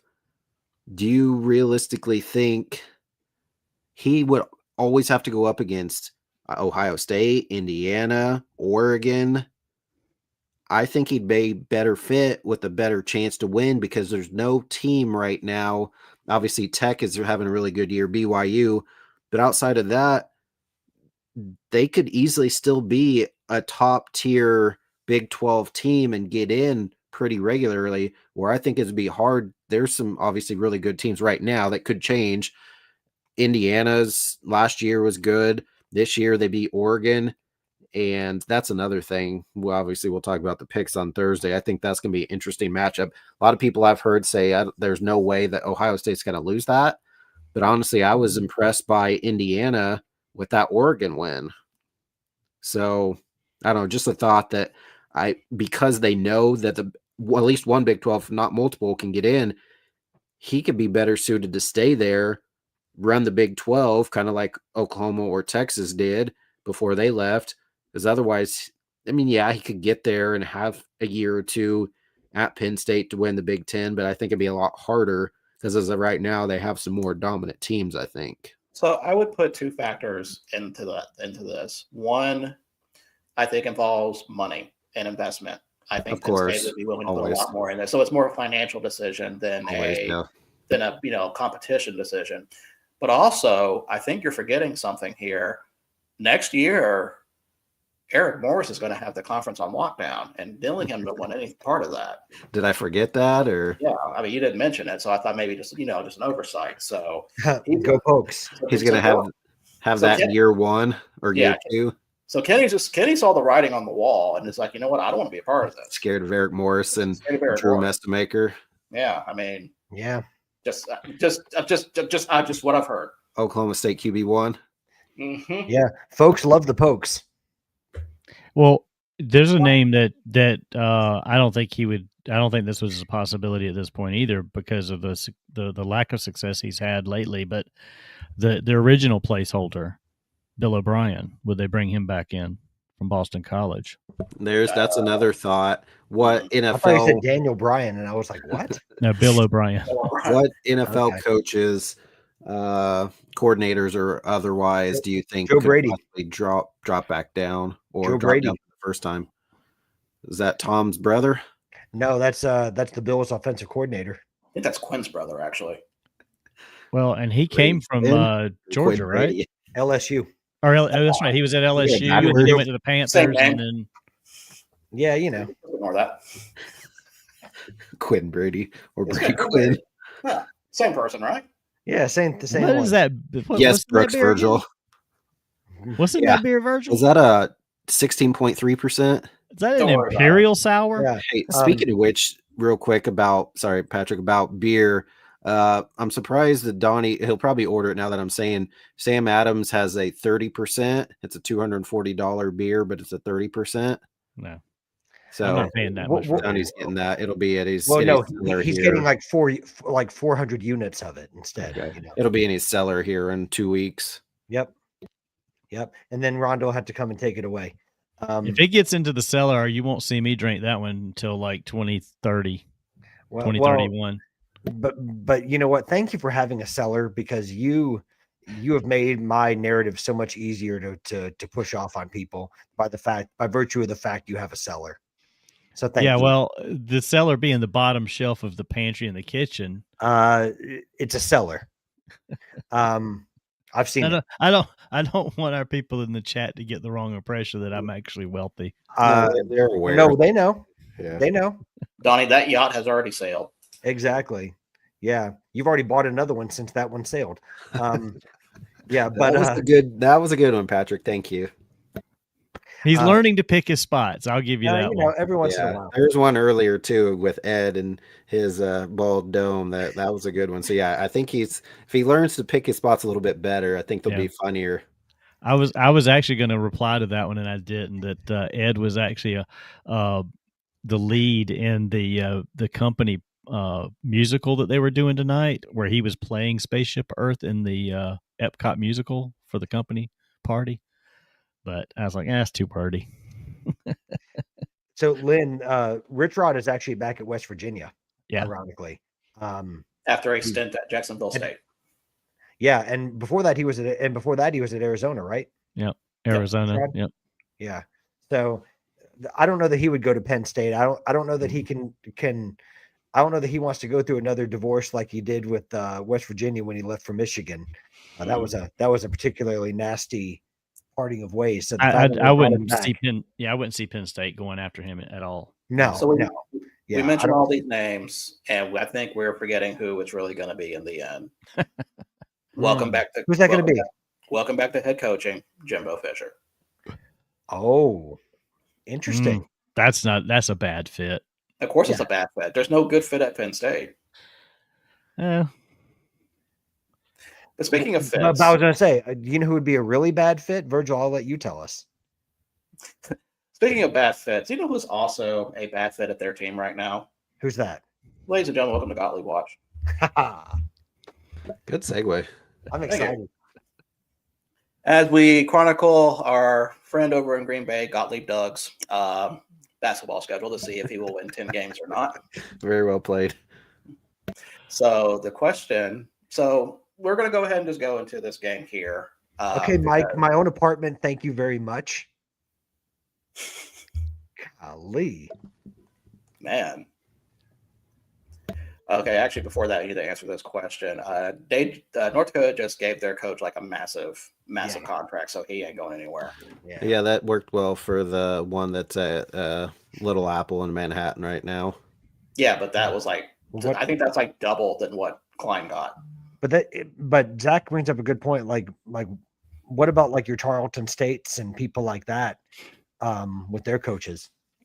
Is Penn State too big of a jump, or is that like the ideal jump? Penn State would never go after an FCS coach. Never. Virgil would, but Penn State wouldn't. That would be so gauche. Yeah. By the way, we're going to get into Gottlieb Watch, but Virgil, remind me that I have an idea for you as commissioner of the FBS and a competition that you would institute. Well, I like how Eric says that it's my FCS, and I'm like, I don't remember claiming ownership to that. Well, I think you need to. I think you need to have the VCS, the Virgil Championship subdivision. Oh dear Lord. Well, we'll talk about that off the air because I'm kind of curious what you're coming up with that. So, of course, the Gottlieb Watch, we chronicle to see when Gottlieb will win 10 games, and I'm going to say 10 Division I games. So we're not counting. We're not counting the Ripon game earlier, and we're also going to be talking about our next game. So Saturday game, they play the Haskell Indian Nations College team out of Lawrence, Kansas. NAIA team. This was over at the Resch Center. So this is basically a glorified exhibition game in a way. I can't even find a spread on it because, as you'd imagine, there's no spreads between Division I and NAIA games. Kind of amazing. So the question is, did Gottlieb win this game? We already know the answer to that. The answer is yes, but we're not counting it. But I do want to show something involving this game because Green Bay did wear special jerseys for this. So I want to pull that up real quick.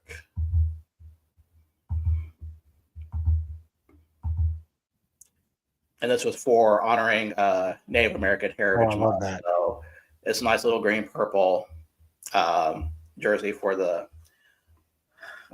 Oneida Nation. I know Oneida Nation. I don't know how to say that one, so I should have looked that up beforehand.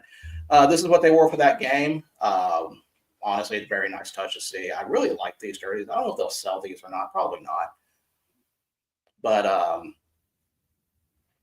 yeah, I was able to catch. This game was on ESPN Plus. I did watch it, so to make sure they actually wore these because I was curious what they looked like in person. And yeah, I thought these looked really nice. So. Nice for them to even have a game like that for Haskell.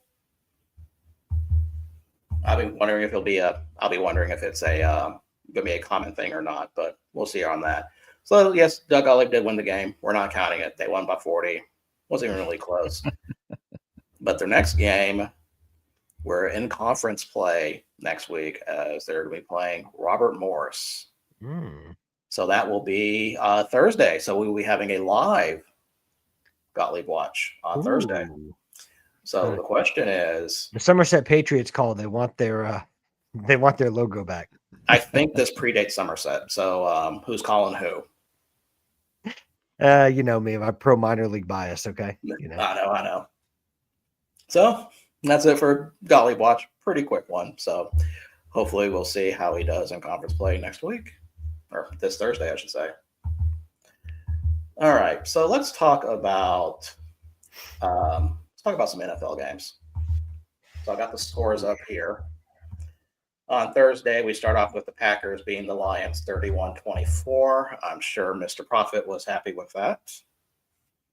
Do you have any thoughts to that, though? No, I thought Didn't run the ball a whole lot, as Patrick is well aware, but Jacobs is still kind of hurt. Didn't really go with the run game quite as much like they did with Emmanuel Wilson when they played against Minnesota the week before.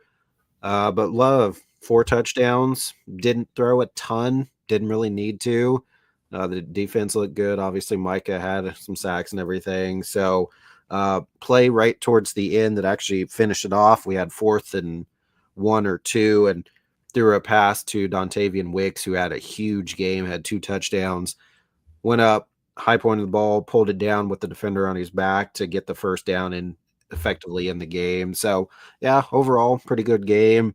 For Detroit, obviously, Amon-Ra St. Brown went out really early in the game with the injured ankle, which kind of hurt them some. And I know they're banged up a little bit here and there, but I'll take the win on the road, conference division game. So swept the Lions this year, and then we have a very, very, very, very big game this weekend.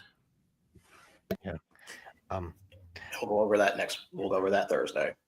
I loved what Dan Orlovsky said about Jordan Love, Eric. He said after that game that it was the next day, he said if you watch yesterday's Packers game and you don't clearly think Jordan Love is one of the best quarterbacks and throwers of the football in the NFL, you're a dum-dum. Yeah, no, I thought he didn't have a monster game in terms of like 350 yards, but he didn't need to. What he had 220 or something. Yeah. But he had 4 touchdowns, 2 to Dontavian Wicks. He had 1 to Romeo Dobbs, and who was Watson.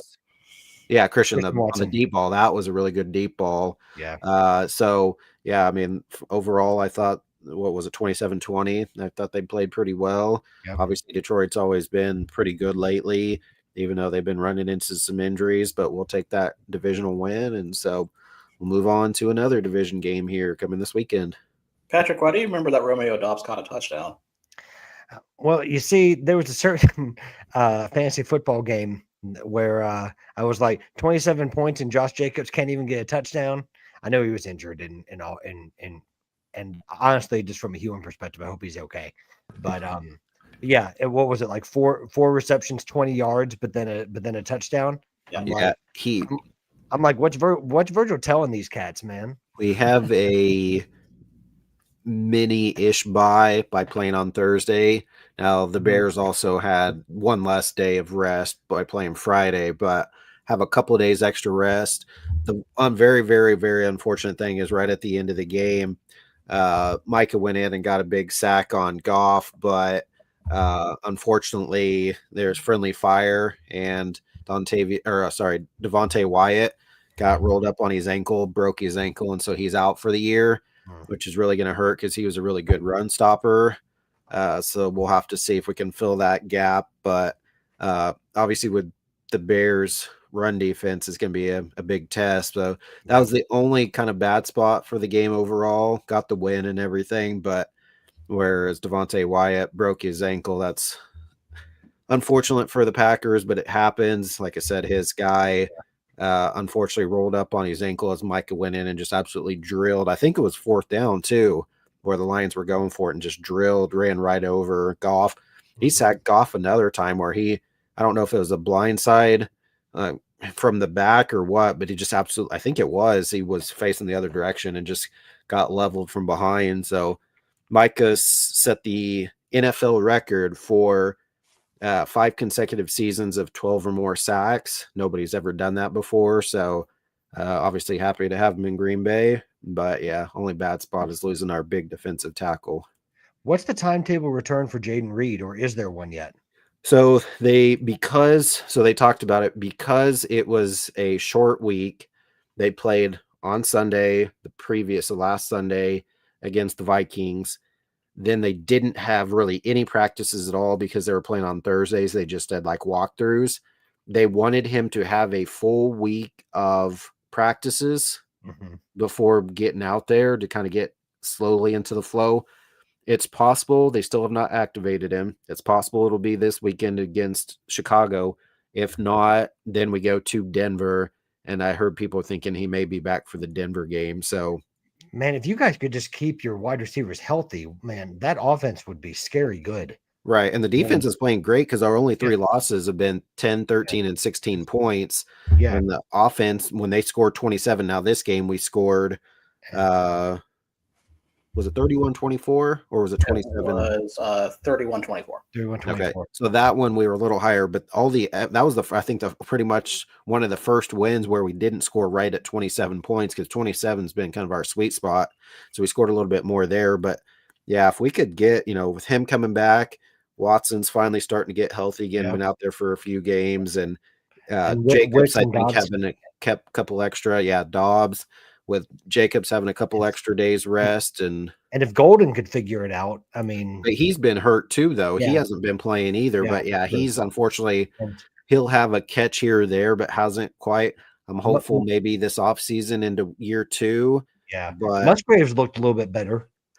Ish. Yeah. I mean, he's not Tucker Kraft, nor is he going to be. He's more of a blocking tight end. But he did have a big catch at some point in the game on Thursday, but he's not good for more than just a couple catches. And then Kraft is a big run blocker as well, so that really hurt.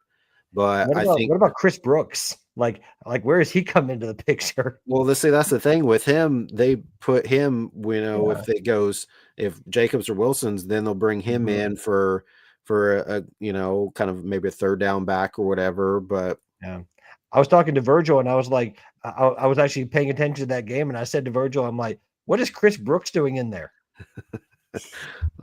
Because they didn't use Jacobs a ton. I mean, he was in there, but just because he's come from a knee injury. Yeah. If we can get healthy enough in the defense, we'll see. Like I said, I'm not sure who they're going to plug in at this point for Devontae Wyatt, but if they can get somebody that has a semblance of being able to help stop the run. Rashawn Gary, unfortunately, hasn't had a big of year as people had hoped. He still has some things, but we need him to be more stepping up. If Micah can't get through because he gets triple team a lot and held every single play, we need Gary to go in there. So, and our corners have been all right. Carrington Valentine's been all right. Nate Hobbs hasn't been that great, but with the run stop, if we get them. So I'll be interested to see how this game on Sunday goes, to see if we can stop the run, because if you get Caleb Williams to pass it, he has his moments, but I don't know that he's done a whole lot in terms of being able to pass the ball very well right now. But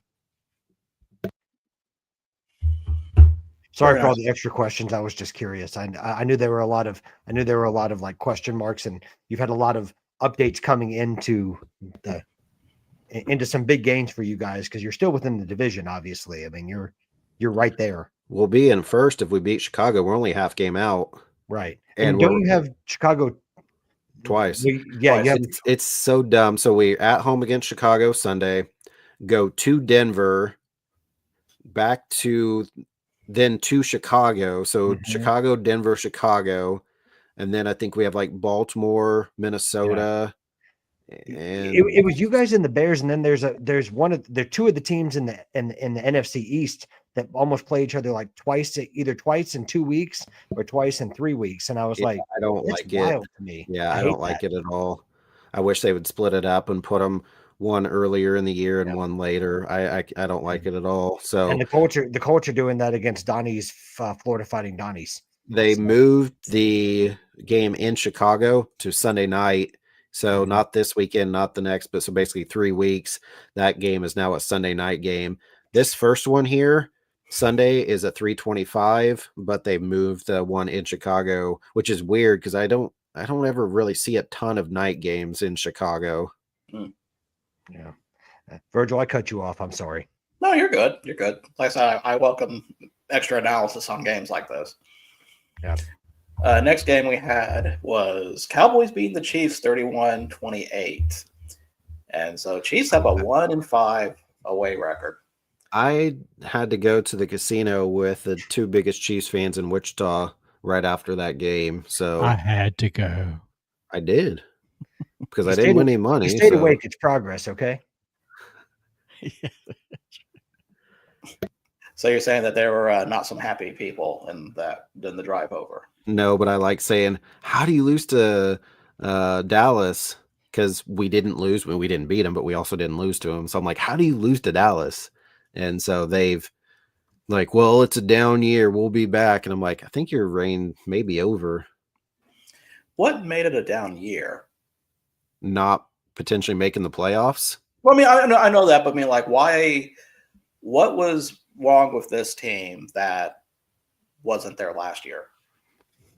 Even last year, they made the Super Bowl, but how many of those wins were last second within one possession? Like they had all the luck. This year, it's all going to Chicago because they have the Pope, and to Denver.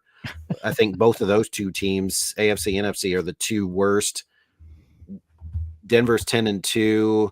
The Bears are 9-3. Their luck ran out is really what it is. Yeah. So I've never liked their defense in all the years that they've won the Super Bowl. I've never thought their defense has been that great, and they've never had a running game, which is really, really strange to me. Clyde Edwards-Helaire was never good. Pacheco's so, but he hasn't done much. It's just they haven't. The one year they had the really, really good defense was the year that they had against the Patriots in the AFC Championship.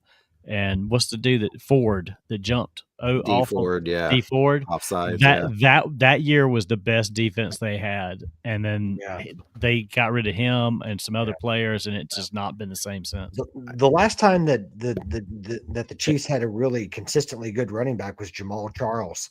And then he had that Achilles injury or whatever it was, or it was knee. It was either ACL or Achilles. I forget which one it was, but see, that's the problem, Paulie. Pacheco's never on, though. You said when he's on, he's on. At this point, though, Hill with his injuries and he's getting older, I think that's one of the things that I think they really miss is because he had. I don't agree with the Hill part. Right, coming back. Yeah. Yeah. No, he was great for them when. Well, right, of course, obviously Mahomes is better than Tua, but I think at this point. He just, I don't know, he's getting older. He's coming off a really bad injury. Kansas City's probably going to retire, I would assume, after this year. Maybe one more. I don't see him coming back. Nah. Especially, although if they don't make the playoffs, he might, because I don't know that he want to go out on not being in the playoffs. Interesting one from Paulie here. Like they need Hill back. I don't agree with that. He didn't like the analysis Virgil and I gave on that. But no, I think I go back to running back, and we talk about Pacheco. Pacheco to me has been a bust this year. I know he's been injured, but Kareem Hunt took over that role. And even then, that's still not. No, because he's more of a goal line back. He'll get in the end zone. Lynn, we were talking about that. Where did I hear that from? Somebody either on my end, I don't know if it was my wife or maybe it was Samantha. Somebody was saying the same thing. It might have been Samantha saying that, playing basically going to the Super Bowl for so many consecutive years, that's 3-4 extra games. And it's, at this point, maybe they are just all kind of worn down. It just finally caught up to them. But they've, injuries and otherwise. So, well, also, one of the hardest things to do as a sport, as an organization, is when you consistently win for such a long period of time, like it's to keep doing that. And you're going to get everybody's best, obviously, because they want to beat the champs. So, I just think that, it's hard to keep that consistent. Well, for so many years now, they have, it's been a team by committee. I mean, they've plug and played at their skill positions every year. I mean, you've had Sammy Watkins went through there. You've had Juju, a lot of other receivers. Like you said, they haven't had a consistent running back.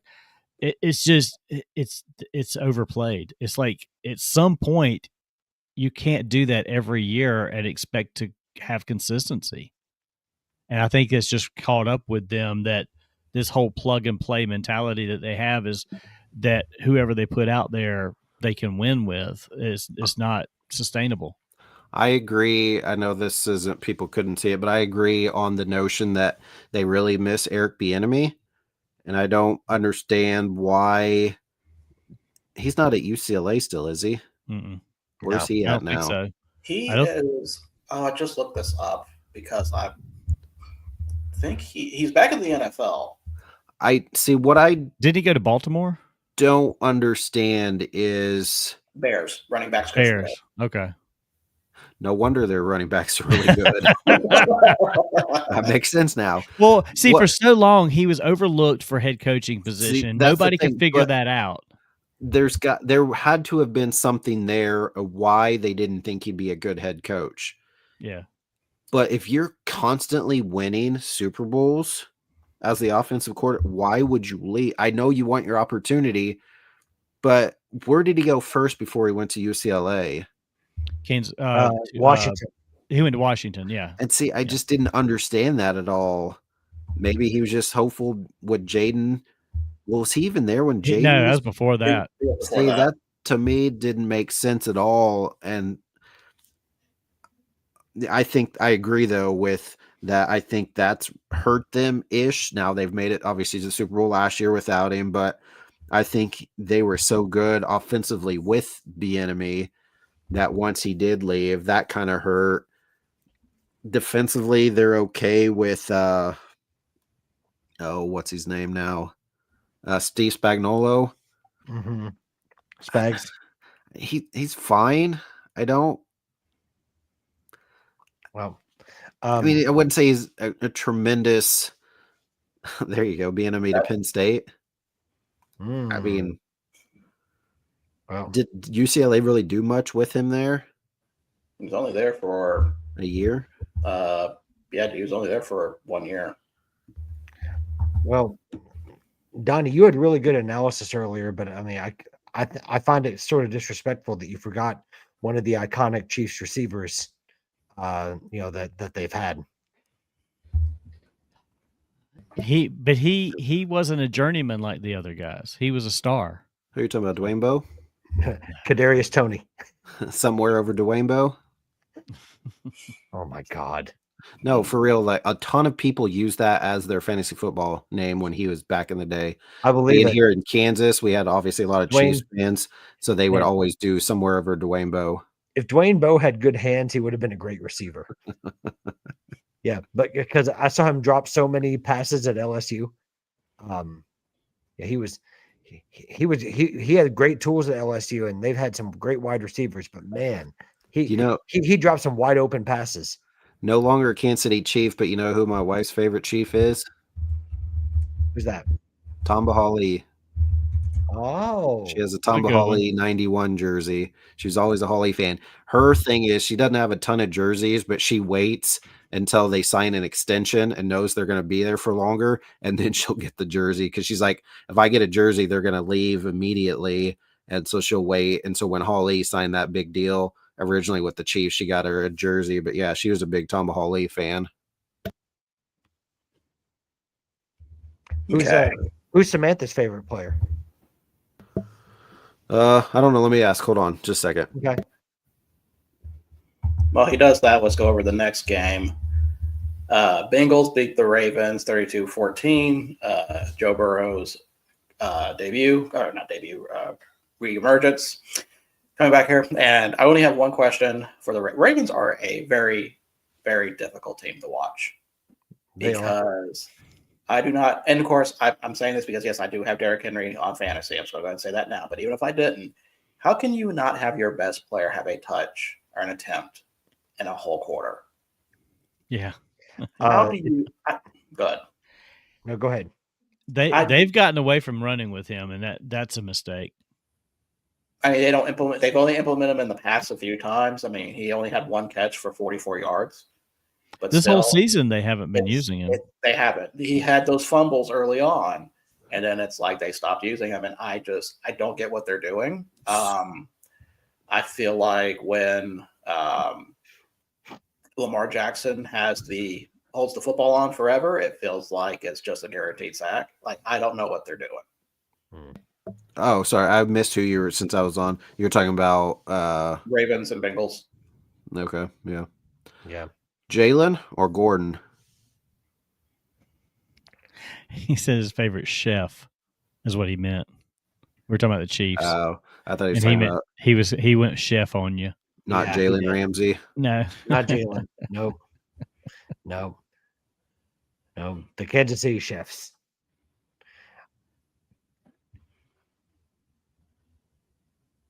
At Strom Thurmond. Okay. Ugh. So Phil, I think might have missed our talk earlier about Billy Napier, the famous Furman football player that's turned coach. Yikes. I'd Anyway. be curious where he ends up. I'm sure he's going to get another job somewhere.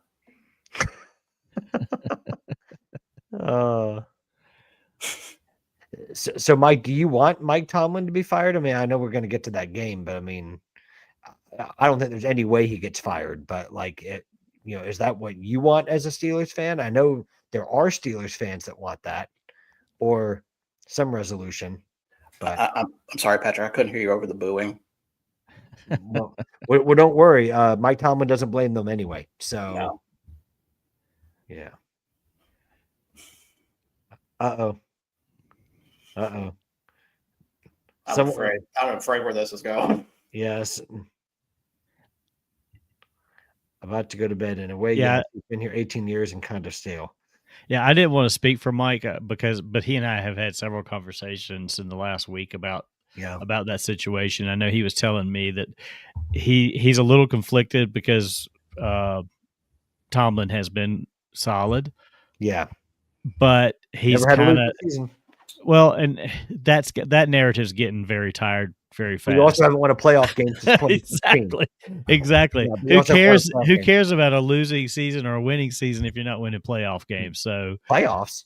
I think that's where it's at for Mike. Is like maybe they need a new blood. Because I even asked him. I said, "Well, who do you think the fourth coach in franchise history should be?"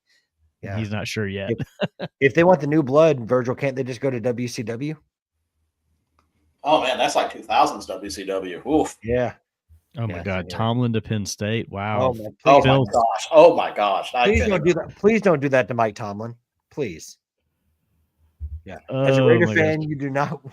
Joe's right. As a Raider fan, you do not want a coaching carousel. Would Joe Profit also agree with that? I'll say this. I don't think that Tomlin goes anywhere after this year, but I think that the Rooneys are going to be trying to figure out who the next coach is within the next 2 years. Well, it's not going to be a firing. It would be a mutual parting of ways. There's going to be a way that you have to say it. But they're not going to decide that until they know who their guy is. They're not going to get rid of him in any way, shape, or form unless they already have locked up who the next guy is. The next guy is going to be Bill Cowher, isn't it, Mike? Bill's not coming back. It's going to be Bill Cowher. Well, they're going to pull a Kansas State and get back the old coach? That's exactly it. After 40 years at CBS, Bill Cowher is going to go back to the sideline to the very one that he left. Okay, you ready for this? She just finished talking, so there's a lot to divulge here. So let me see if I can remember everything she said. Okay. First of all, she was listening to the show, so she's really disappointed. I did not know Eric Bieniemy is in Chicago. So that's the first thing. Second of all, she says she doesn't like being put on the spot to think of somebody. She did like Tomba Hawley. Then I'd like to apologize to Samantha for putting her on the spot. I can't believe you did that, Patrick. She liked old Travis Kelce, the one that kind of was more the troublemaker, because she could at least know that he was pretty reliable. Currently, she says the entire team makes her mad. She doesn't like domesticated Travis Kelce. She likes the wild guy. However, she only really likes Patrick Mahomes because she says he's basically the only one that knows how to play football right now. She said the offensive line, terrible. She said the wide receivers, the receiving core is awful. They can't catch. She called him Steven Spagnuolo, so got his full government name. Is just an average defensive coordinator.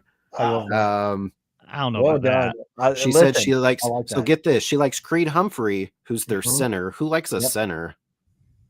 Someone that knows their team. That's who. Exactly. Yeah. She said Creed Humphrey. And That's a deep cut. That's a I good re- one, Samantha. Listen. I rate it. I don't think that she doesn't actually know or watch the Chiefs and football. She knows her football and her Chiefs. Absolutely. Well, I've never doubted that. Why do you think I asked who her favorite player was? I mean, that was an honest question, though I do apologize I put her on the spot. Yeah, she's like, I can't really pinpoint one because she just left the Wichita State basketball game.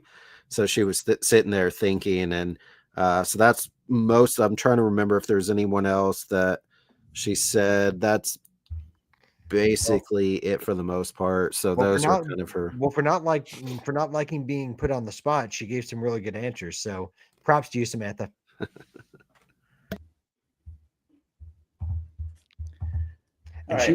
She was really good on the well, not to say what she said, but she was really good on the Earned Fun Average Holiday Spectacular that will come out at some point.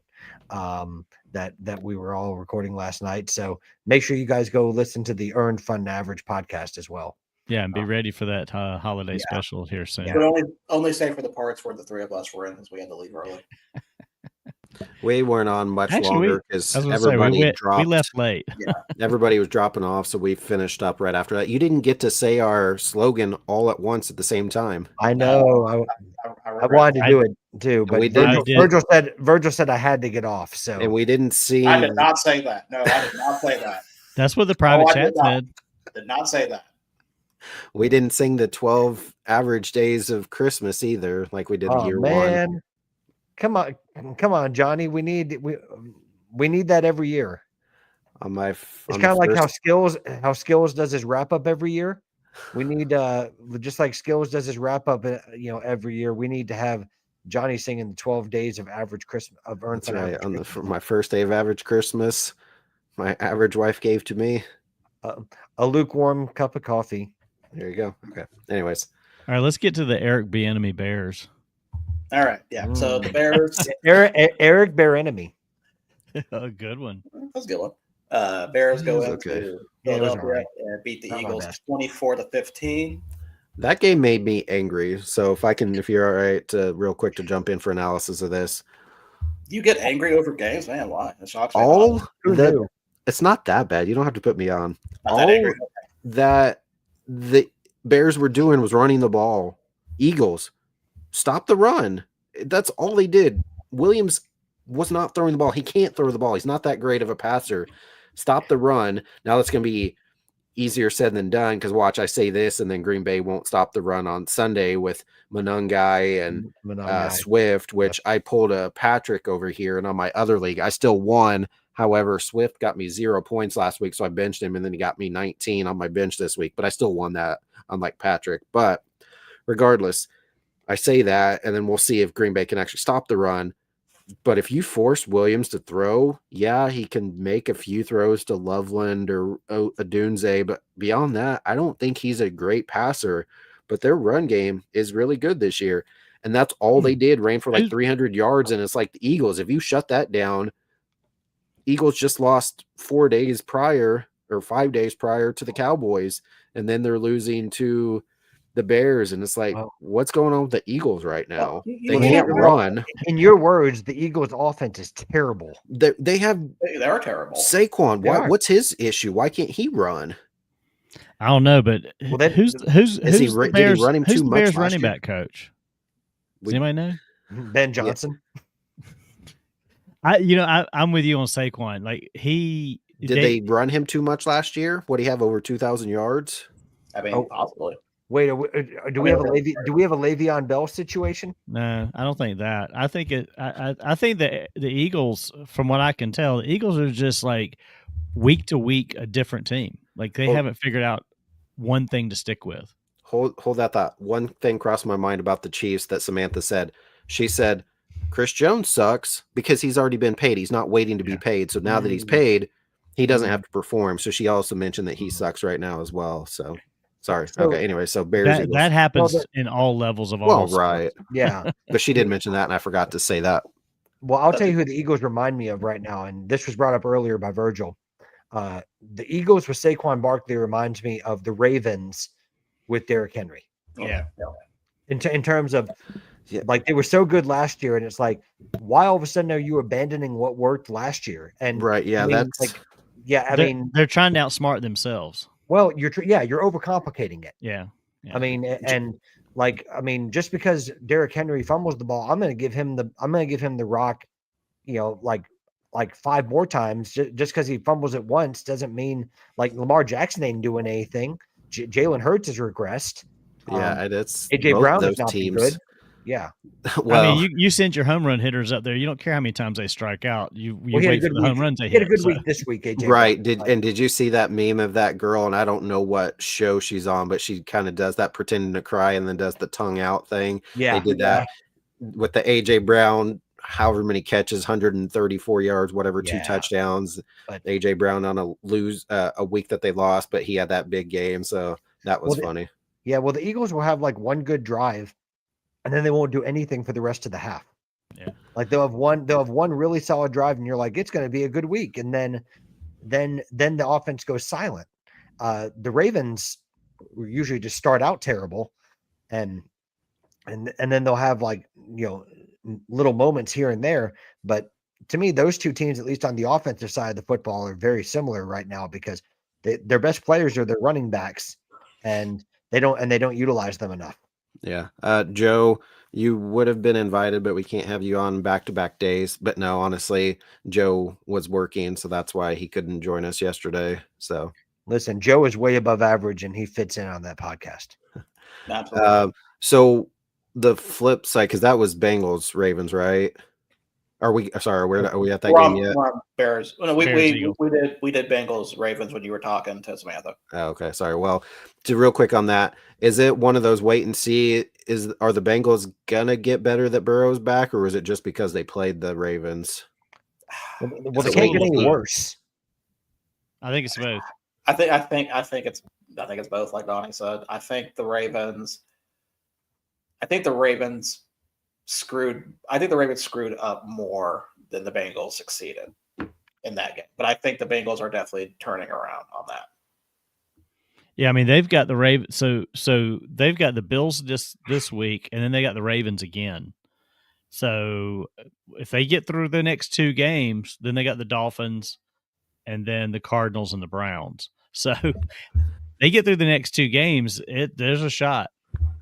Yeah, Jason Belmonte over here missed because she had to bowl.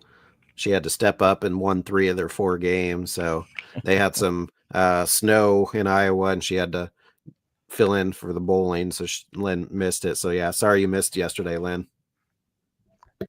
Lynn, you're always missed when you're not there. Agreed. So now going on to the Sunday games now. 49ers beat the Browns 26-8. Don't really talk about there. Looked like you want to say something, Eric. I'm trying to see how to say it. They're continuing to start Shadur. I know he hasn't had a ton of games yet. Gabriel hasn't shown much. So, I mean, what do you do at this point? I think I think they should just play Shadur the rest of the year. You've already got enough tape on Gabriel. Get a few more games with Shadur. Let him have. I mean, he needs to have the next 4 or 5 games because Gabriel had pretty much the beginning part of the season. And again, you've got after this game, you've got the Titans. Although actually they've got the tough one. They've got Titans this week, which that could be a win for Shadur. But then you got Bears, Bills, Steelers, Bengals. So, well, I mean, Steelers is a win. There are reinforcements you can still call in he Cleveland. went to bed. Never mind. I was going to say there are reinforcements in Cleveland that you can still call. Yeah, Bailey Zappi is available. Well, I just don't think I don't think they don't give a crap about the record this year right now. I think they're just going to play Shadur. Yeah, they're going to give Shadur an extended look. Right, just to see what he can do. Because if he can't do anything, then they're off the hook by saying, well, look at what we gave him. We gave him 5 or 6 games, and he's not the answer either, so they can move on. Yeah. Hard to say he doesn't have first-team reps now. Right, exactly. And that's the thing. You mean you could be – people were clamoring for him. Oh, y'all not giving him a chance. Y'all should be playing Shadur. Well, here you go. This is what you get. And people are like, oh, man, maybe he wasn't as good as we thought he was going to be. I still think just give that time because I mean that's kind of And it's not all his fault it's not all his fault because he No. has actually made some good plays. They just got a crap ass team. Yeah, I mean, on the offensive side of the football, they're an absolute mess. Yeah. I mean, it's a shame because they actually have a pretty darn good defense. Yeah. But I mean, defense can keep you in games, but you still have to score points at some juncture. I mean, you've got to put some drives together. I mean, I was talking to Virgil about this, and Joku has been a real disappointment.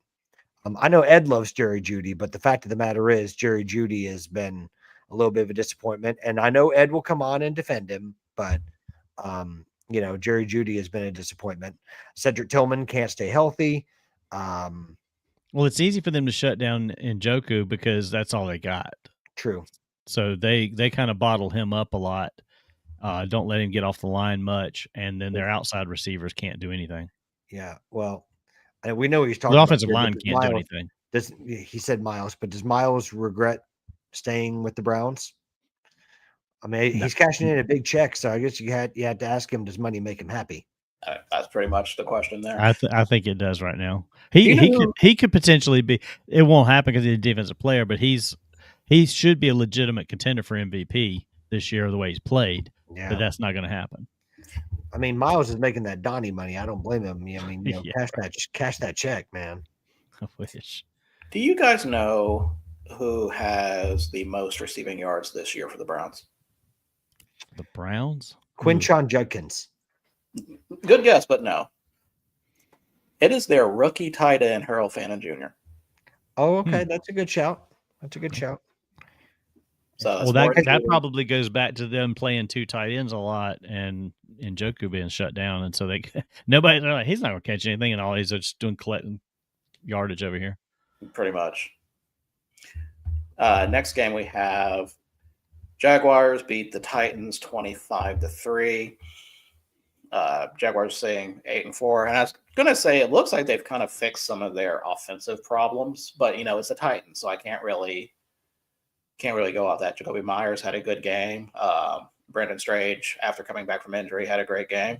Oh, he did, yeah. Britain. Yes, yeah. Patrick, he did, yes. Yeah. Yeah, I mean, Jaguars. Parker Washington could have had a good game if he didn't hurt his hip. And the Jaguars have a mix of good and tough games. I mean, they still got the Colts twice. They got the Broncos, but then they've also got the Jets and the Titans again. So we'll see how they finish out. But Donnie, where do the Jaguars play the Colts this weekend? Well, they play them. Let's see, this weekend. They're at home this weekend. Yeah, they're in Jacksonville. Yeah. Did the Colts ever beat the Jaguars in Jacksonville?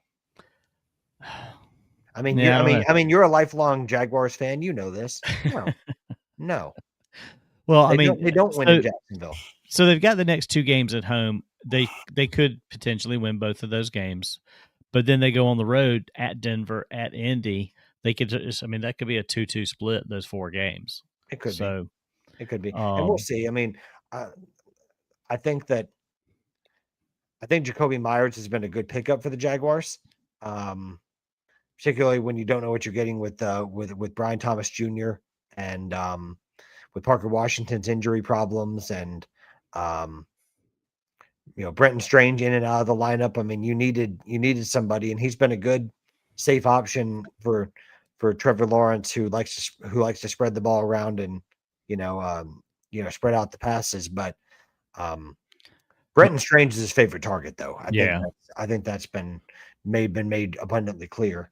And the thing is, the Colts have the hard road, but they do. The Jaguars aren't guaranteed to win that division either, because here come the Texans. So I think the Texans win the division, honestly. I mean, they're in position right now to win the division. Yeah. Yeah. That defense, I mean, they're Davis, because when even if Stroud isn't playing, Davis Mills has proven he can keep them in ball games. So, well, that's a good segue to talk about that game, since that's the next one on the list. The Texans beat the Colts 20-16. Of course, I think Daniel Jones was playing with one leg, basically, yeah. So Yeah, and I mean, but I don't want to disrespect the Texans defense. I mean, the Texans defense did a number on, they limited Jonathan Taylor to almost nothing, and They're probably one of the best defenses in the NFL easily right now at this point in the easily season. Yeah, easily. Would you say the best defense right now in the NFL? I would say the Texans, honestly. yeah. Packers defense is up there, and then Packers until a is couple up weeks ago, there. Eagles defense was looking good until a couple weeks ago. But yeah, that's a good one, Joe.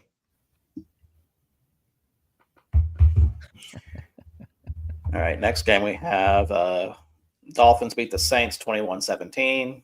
Who? Yeah. Dolphins beat the Saints. Oh, the Dolphins. I thought you said the Falcons, and I was like, what? No. Yeah. But the Falcons lost to the Jets 27-24. That had to be up there with one of the worst games of the weekend. Yeah. If it wasn't, that was a terrible game. Can we just call this the Kirk Cousins effect, or what should we? Because I don't think they were that bad.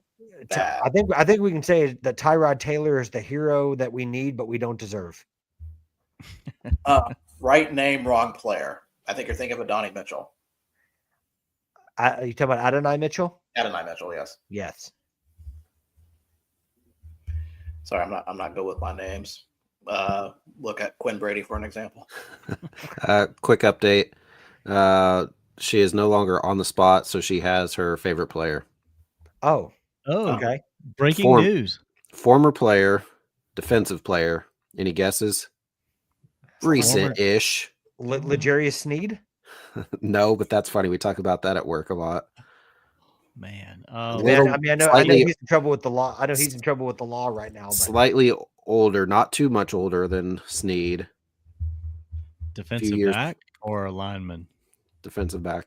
Oh man, I'm trying to think of the names. I thought it was probably defensive back. Oh gosh, who was it? No, not Tyrann Mathieu, the Honey Badger. That's a great guess, though. Really good guess.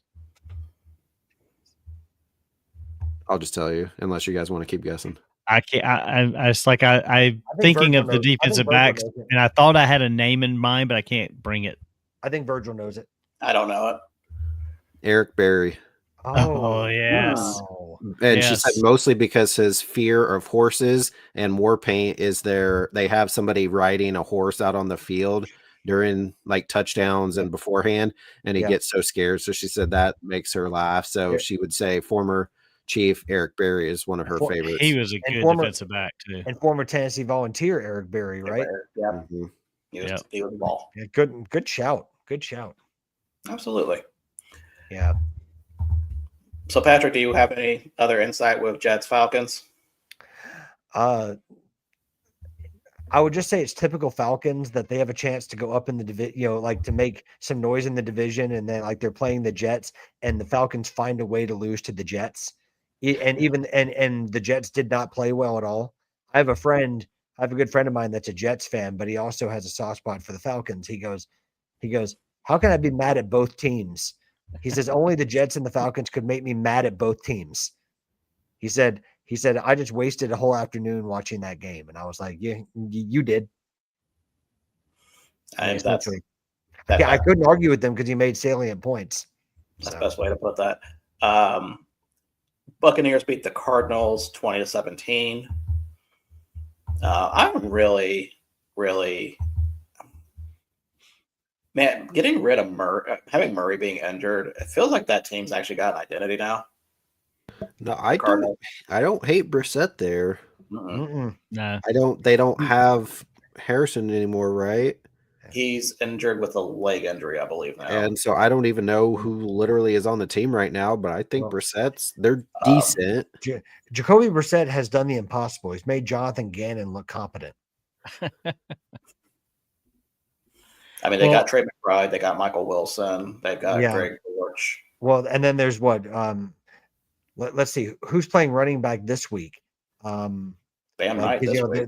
I was going to say because there's been Demercado, Michael Carter. They had Bam Knight. Both of those guys, Bam Knight. Yep, And Michael Carter with the 2 running backs this weekend. And Well, I was going to say, number 7 running.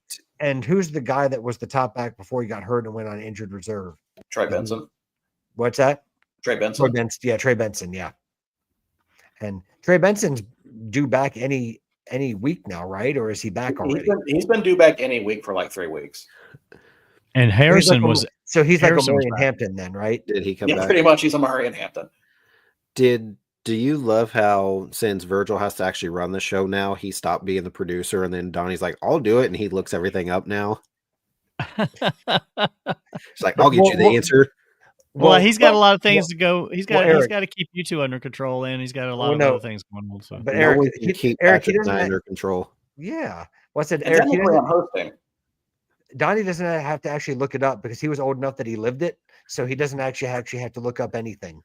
I just have the ESPN page going through the scores game by game. So when you said something about that, I just click on the game, the box score, and there it is. And Harrison had 6 catches for 69 yards. Nice. Yeah. I was gonna say, man, you knew about things before there was an ESPN. Yeah, well, I've got a stack of books over here I'd normally have to go through, but Farmer's Almanac. Yeah, it's like they come. The team send them to me each week in print form after the results. Man, those team yearbooks hit different, right? That's right. Encyclopedia Britannica. All right. So, after the next Encarta. He had the CD-ROM. So, as for the next game, you guys ever see Infinity War? No, I did. No. Okay. Well, Patrick will understand. This might be the only time I've ever seen a movie that these two haven't. Right. I don't watch movies. Neither do I. Well, to explain the movie, let's explain the scene in the movie. There was a scene after Thanos gets the Soul Stone where he is met by Child Gamora, and you've probably seen the meme, and she goes, "Did you get everything you wanted?" He says, "Yes." What did it cost? I've seen everything. That meme. Yeah. This is basically what I went through winning fantasy, but having the Rams lose to the Panthers. Yeah, I watched that most of that game, but yeah, I know that I've seen that meme. I know what you're referencing. Yeah. I was on the phone with Eric as that game was going on, and he says to me, Stafford threw an interception. And I was like, oh, great. Then that's over. And then we're still on the phone. He goes, Stafford threw a pick 6. And I'm like, well, I'm losing. I was like, let me guess, you have him as your fantasy starter? Yes, I do. Yep. Now, I was like, what is he doing? Because I had your game on and I had his game on, both. Yep. And so I was watching both your guys' game. Well, I guess technically yours too, Donnie. So all of you guys, I had the games on and I was like, what is happening? So I was giving live play-by-play to Patrick. Yeah. So if I knew that the good Carolina Panthers were going to show up, I probably would not have picked the Rams to win, but I didn't know that was going to happen. Now Patrick is claiming collusion, that I had a hand in this. Yes, you did. Well, Devontae had 2 touchdowns to start. It was like, okay, got a couple touchdowns from their best wide receiver. Well, it's kind of like what Virgil does with like picks, like he tanks a little bit to do it like the first week. So that's a good point. So what he did is he wanted Devontae Adams to get like a couple of touchdowns, but then he said, but since it's his team, right? So they're the Valiant Virgils. He said, Stafford, you're going to have to let your pick, your pick streak end. And he said, but boss, he said, no, I'm not going to hear it. He said, I need to win this week and you need to tank. So guess what Matthew Stafford did? He tanked. And Devontae Adams finished 3rd on the Rams in receiving, by the way. Yeah. And then somehow he colluded with Donnie over there. Donnie's 47 teams. And the Jaguars did well with the Florida Fighting Donnies. His Donnie's courageous Donnies in Carolina. Got a pick 6 and picked off Stafford twice. So there was definitely some collusion going on. He would have won anyway, but there was definitely some collusion going on. Don't you remember I have the Rams defense in that game? I got like a point from that. So like I said, there's a little bit. If I was colluding, do you not think I would have switched out my defense? No, well, I mean, you don't want to make it look obvious. So I mean, you do throw in a few little red herrings here and there. I mean, you do it on picks every week, so. So I mean, you're an accountant. You're smarter than that. You're gonna you're gonna cover your books. So, you're not just gonna sit there and cook them and like make it obvious to see that there's collusion going on. You know how, like, it's kind of like what is it, the amortization of like transfer fees. Like, how to blend Okay, it out that, over that is 5 the years. second time you have used the word amortization twice in 2 days. I'm impressed. Yes, sir, I have. But Donnie, I know about amortized fees. Okay, like Yeah, that's true. like you can say it's 60 million pounds, but you can break that out into 12 over 5 years, right? So, Random quick aside. Did anybody know that Bill Murray's son Luke is an assistant coach for UConn basketball? Yes, I did not. Of course he did. I did. So UConn's at Allen Fieldhouse right now playing KU, and they just showed Bill Murray on TV, and then they quickly zoomed over to the huddle, and right there, and they said whatever Murray, I don't remember his first name, but assistant UConn coach. So apparently his son is a assistant coach for UConn. Donnie's probably taking a picture with him. No, you said he was in the huddle. with Bill? Yeah, I have with Bill. Of course, you flip and have. When you said he was in the huddle, I thought you meant like Bill Murray was in the huddle. No, he was just sitting on the probably, I'm assuming, courtside behind the UConn bench. But no, it was his son that was in the team huddle in a timeout. Donnie, I was joking. I don't have a picture to show you of the picture, but when I got my picture made with him, I had printed this out to have him autograph and try to get the glare off of it. It's basically a collage of character pictures. Oh, nice. And you can see right there, he signed it. How'd you emboss Virgil and Eric on there? That's pretty cool. And what's funny is when I asked him to sign that, so he signed that for me back when he was doing the Royal, what was that movie? The Royal Tenenbaums? Tenenbaums. Yeah, because he had the beard and everything. And when I asked him to sign it, he's like, "Are you one of those autograph hounds or something?" I was like, "No, this is going in my room at the house." Okay. So you had the pictures with all of his movies on here, but I did not see Garfield on that.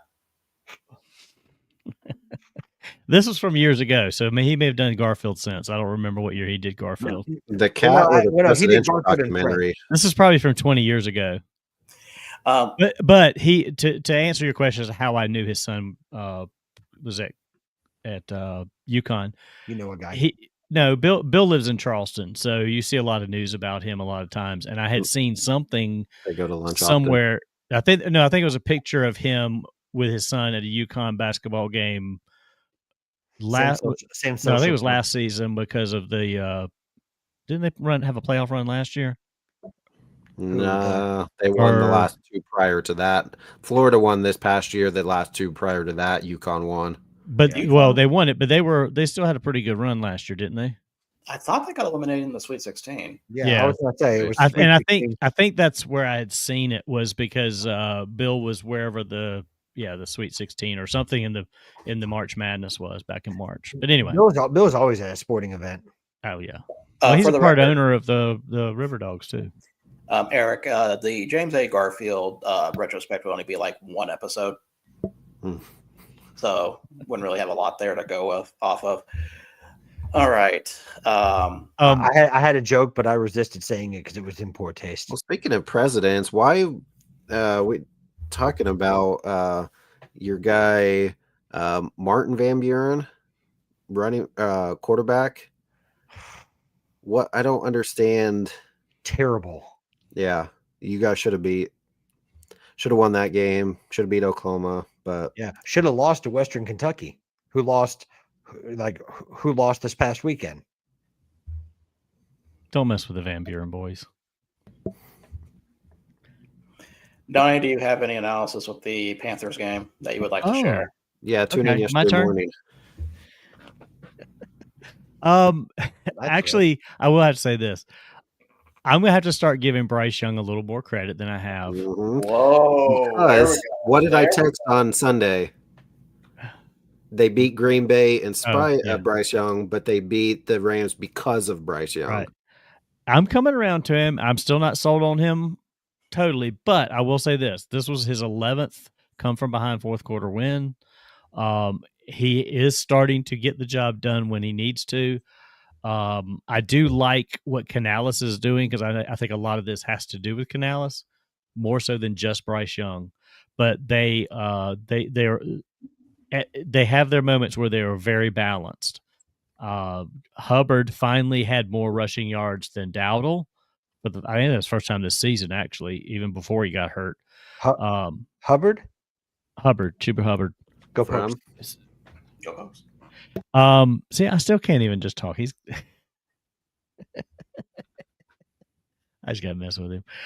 So Hubbard had 83 yards, Dowdle 58 yards. And Bryce had two. He was efficient. He was 15 of 20, 206. But what I'm liking that I was unsure about at the beginning of the season is the wide receiver core starting to kind of come around a little bit. Now, Leggett didn't do anything. He has his moments, but he has a lot of bad moments. He's not going to be a long-term top guy. But Jalen Coker, 4 catches, 74 yards.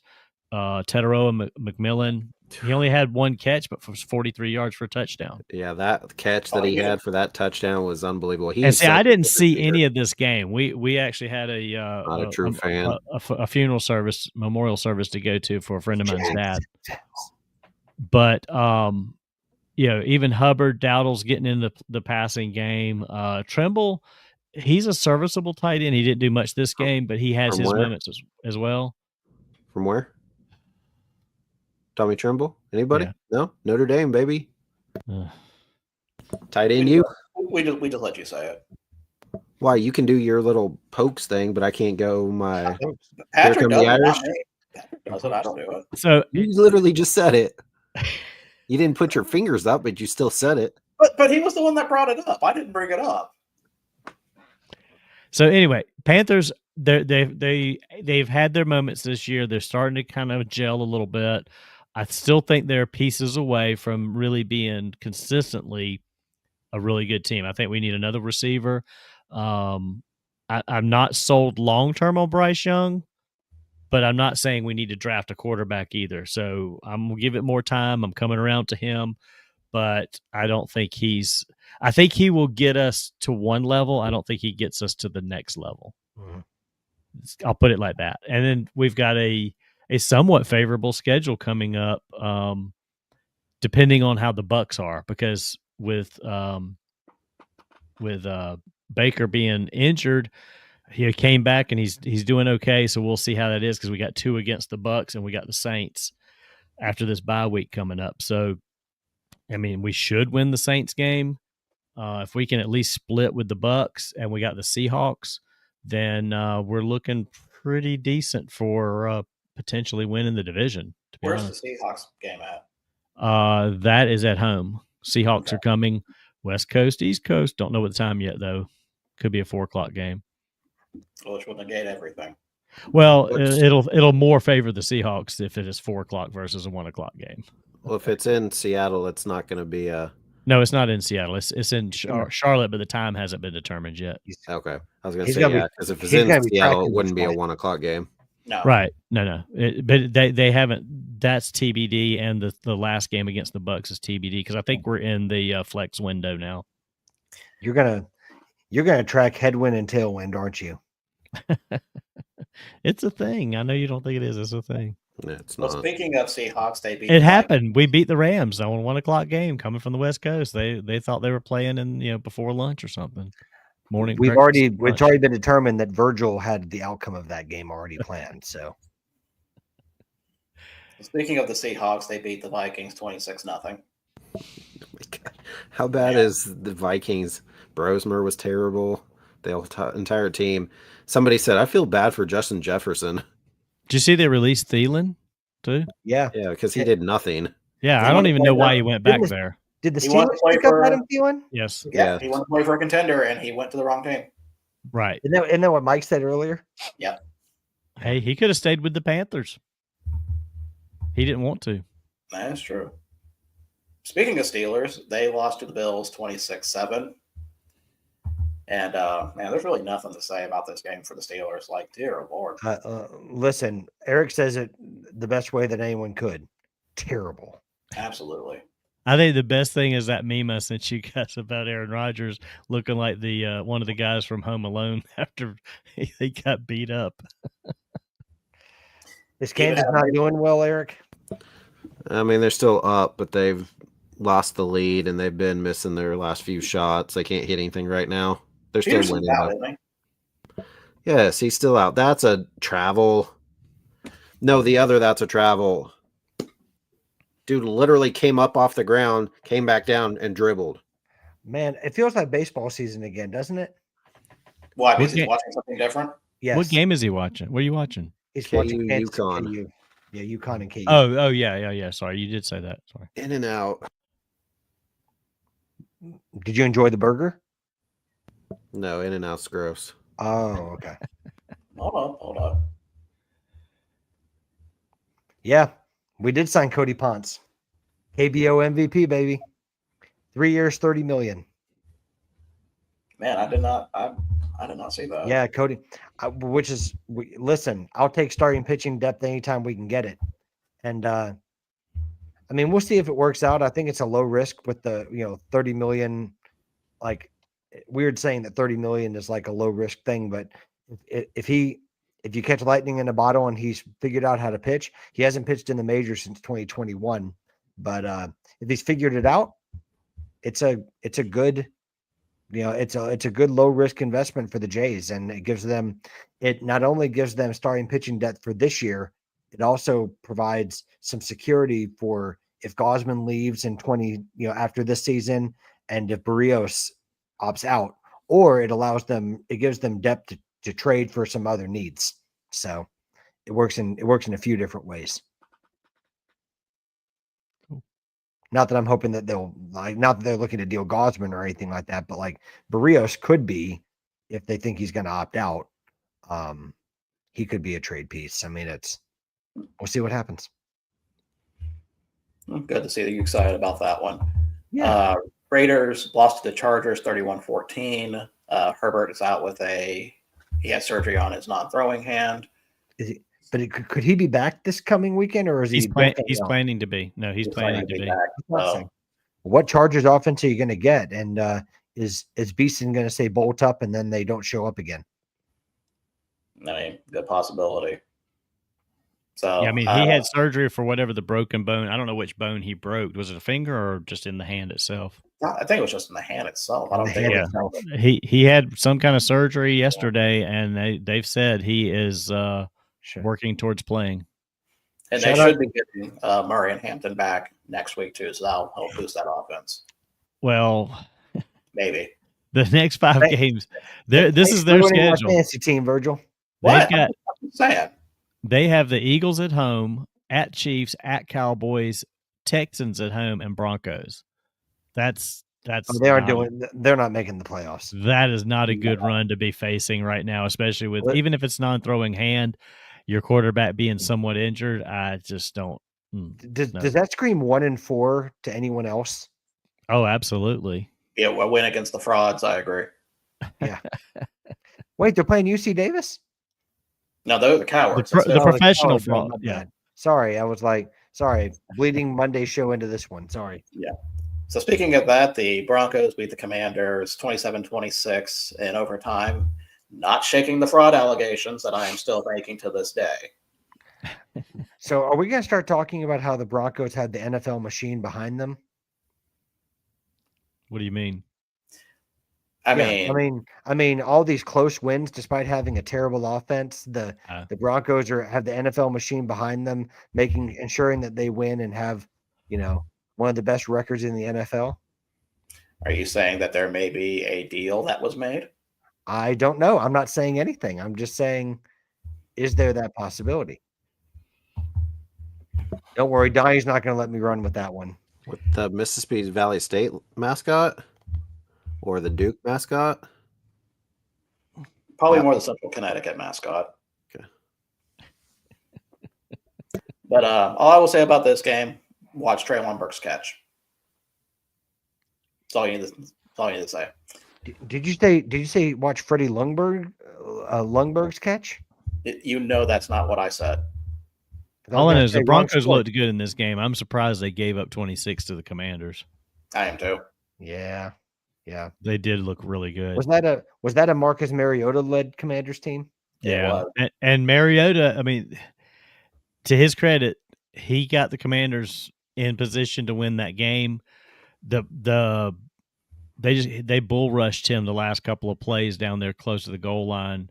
If he's in that ball that got batted down, all he had to do was pump fake.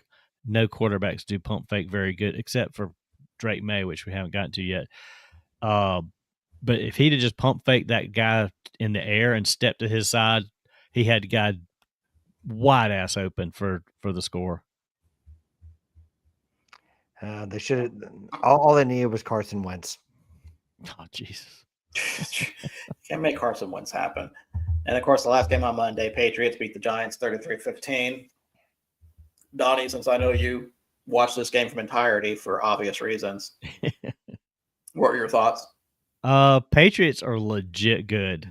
I mean, the thing is, for all those years that they were really good, they were buttoned up because Bill didn't let anything come out the building. And this is my analogy I thought about earlier. When they're under Belichick, they were like IBM. Right now, they're like Google. These guys are having fun. They're playing good. Drake May is a really good quarterback. He pump faked some guys on some rollouts. Like he just sort of did a little like a little jiggle with the ball to get a guy moving, and it just made it easy. He's old school. He's really old school with the way he's playing. Did Travion Buster run?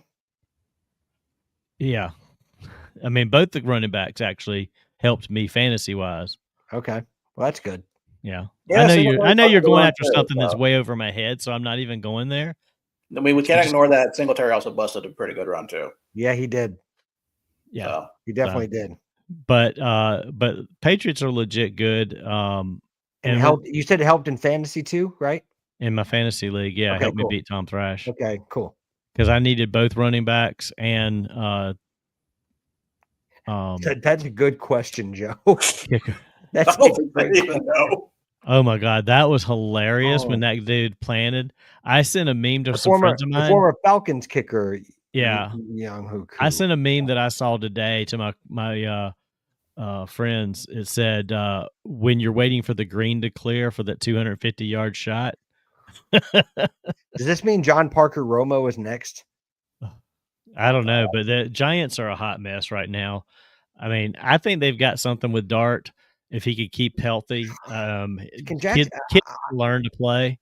Yeah. Right now he is your typical 20-something-year-old, whatever background he comes from, because the kid in the interview said like 50 million times.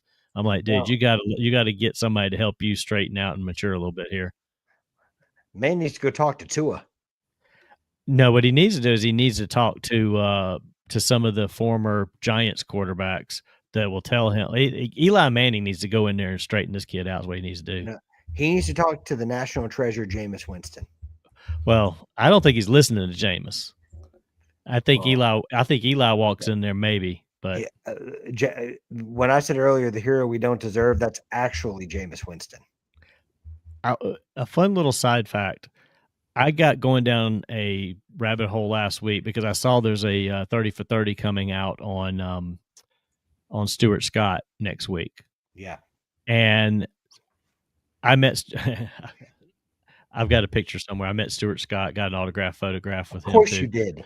But anyway, I went down this little rabbit hole because the thing that got me going down the rabbit hole is they talked about in this documentary or the promo for it. You know, he got his start in local television in North Carolina, and me being the semantics and taking it a little personal, he actually got his start in local TV in Florence, South Carolina. So I wanted to be specific. So I started doing a little dig on him and I saw that he had played football at North Carolina. So I was trying to look, hey, I know he graduated, I think my freshman year of college. And I looked back in 1986, Clemson played North Carolina at Clemson. So I was at that game. Unfortunately, Stuart Scott wasn't listed as a player on the team, But do you know who the quarterback was that day when I saw us beat Clemson or beat North Carolina at Death Valley my freshman year? Johnny Unitas. No. Drake May's dad, Mark. So I saw Mark May play quarterback for North Carolina. The analyst that with Lou Holtz? No. You know what I'm talking about. Oh, my word. So that's what I thought of, too, when he said Mark May. Like, exactly. And then when he said Drake May's dad, I said, how? He wasn't adopted, I can tell you that. So, but anyway, I just went down this little rabbit hole and found out like Drake May's dad was quarterback at North Carolina the year I was a freshman in college and saw him play. But back then, he wasn't anything spectacular. I would have had no reason to remember that he was even the quarterback then.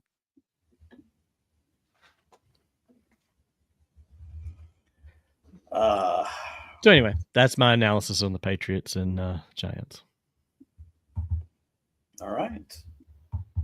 So let's now go over a pick that we have to do. We got a Thursday night game. Picks? Yes. We have Lions at Cowboys. Lions are a 3-point favorite over under 54.5, and Detroit at 61.8% in the predictor. That's Cowboys at Lions, by the way. That is the second time I've done that. My gosh. That changes a lot for me, actually. It does for me, too.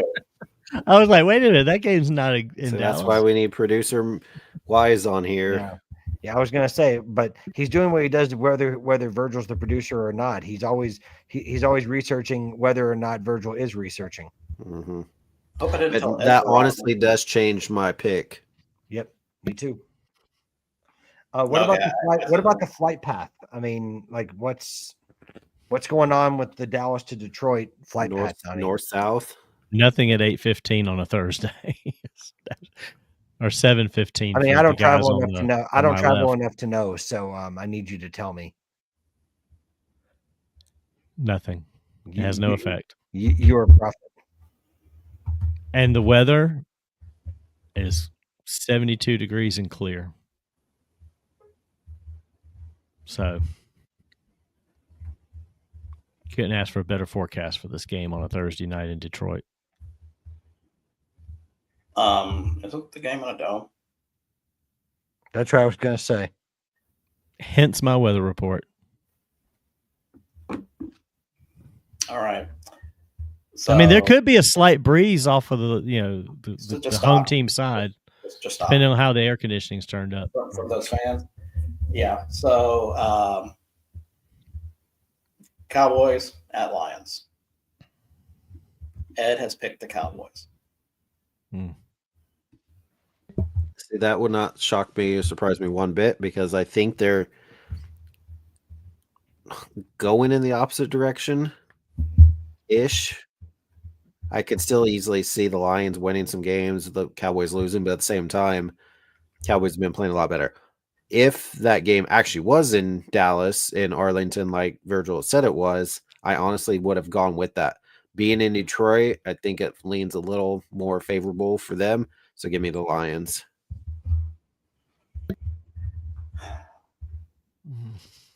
Donnie. Oh, yeah, I have you go to Patrick next, but I need to know who to not pick.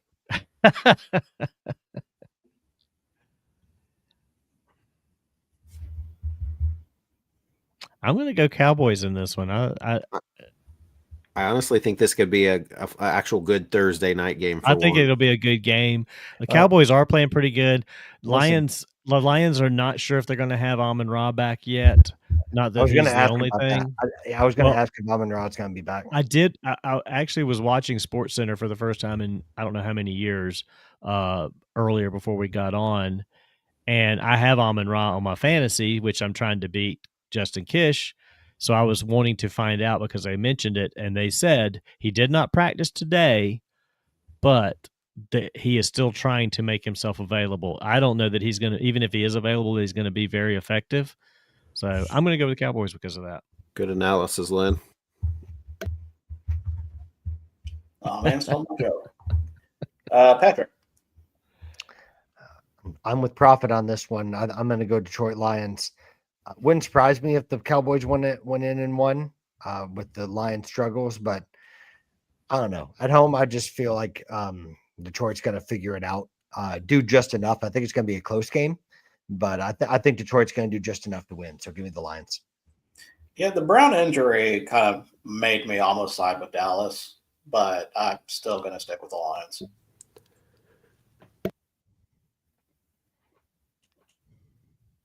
Okay. Well, Lynn's comment kind of reminds me years ago, posted a picture of me and my brother at a Panthers-Cowboys game because my brother that lives here is a Cowboys fan.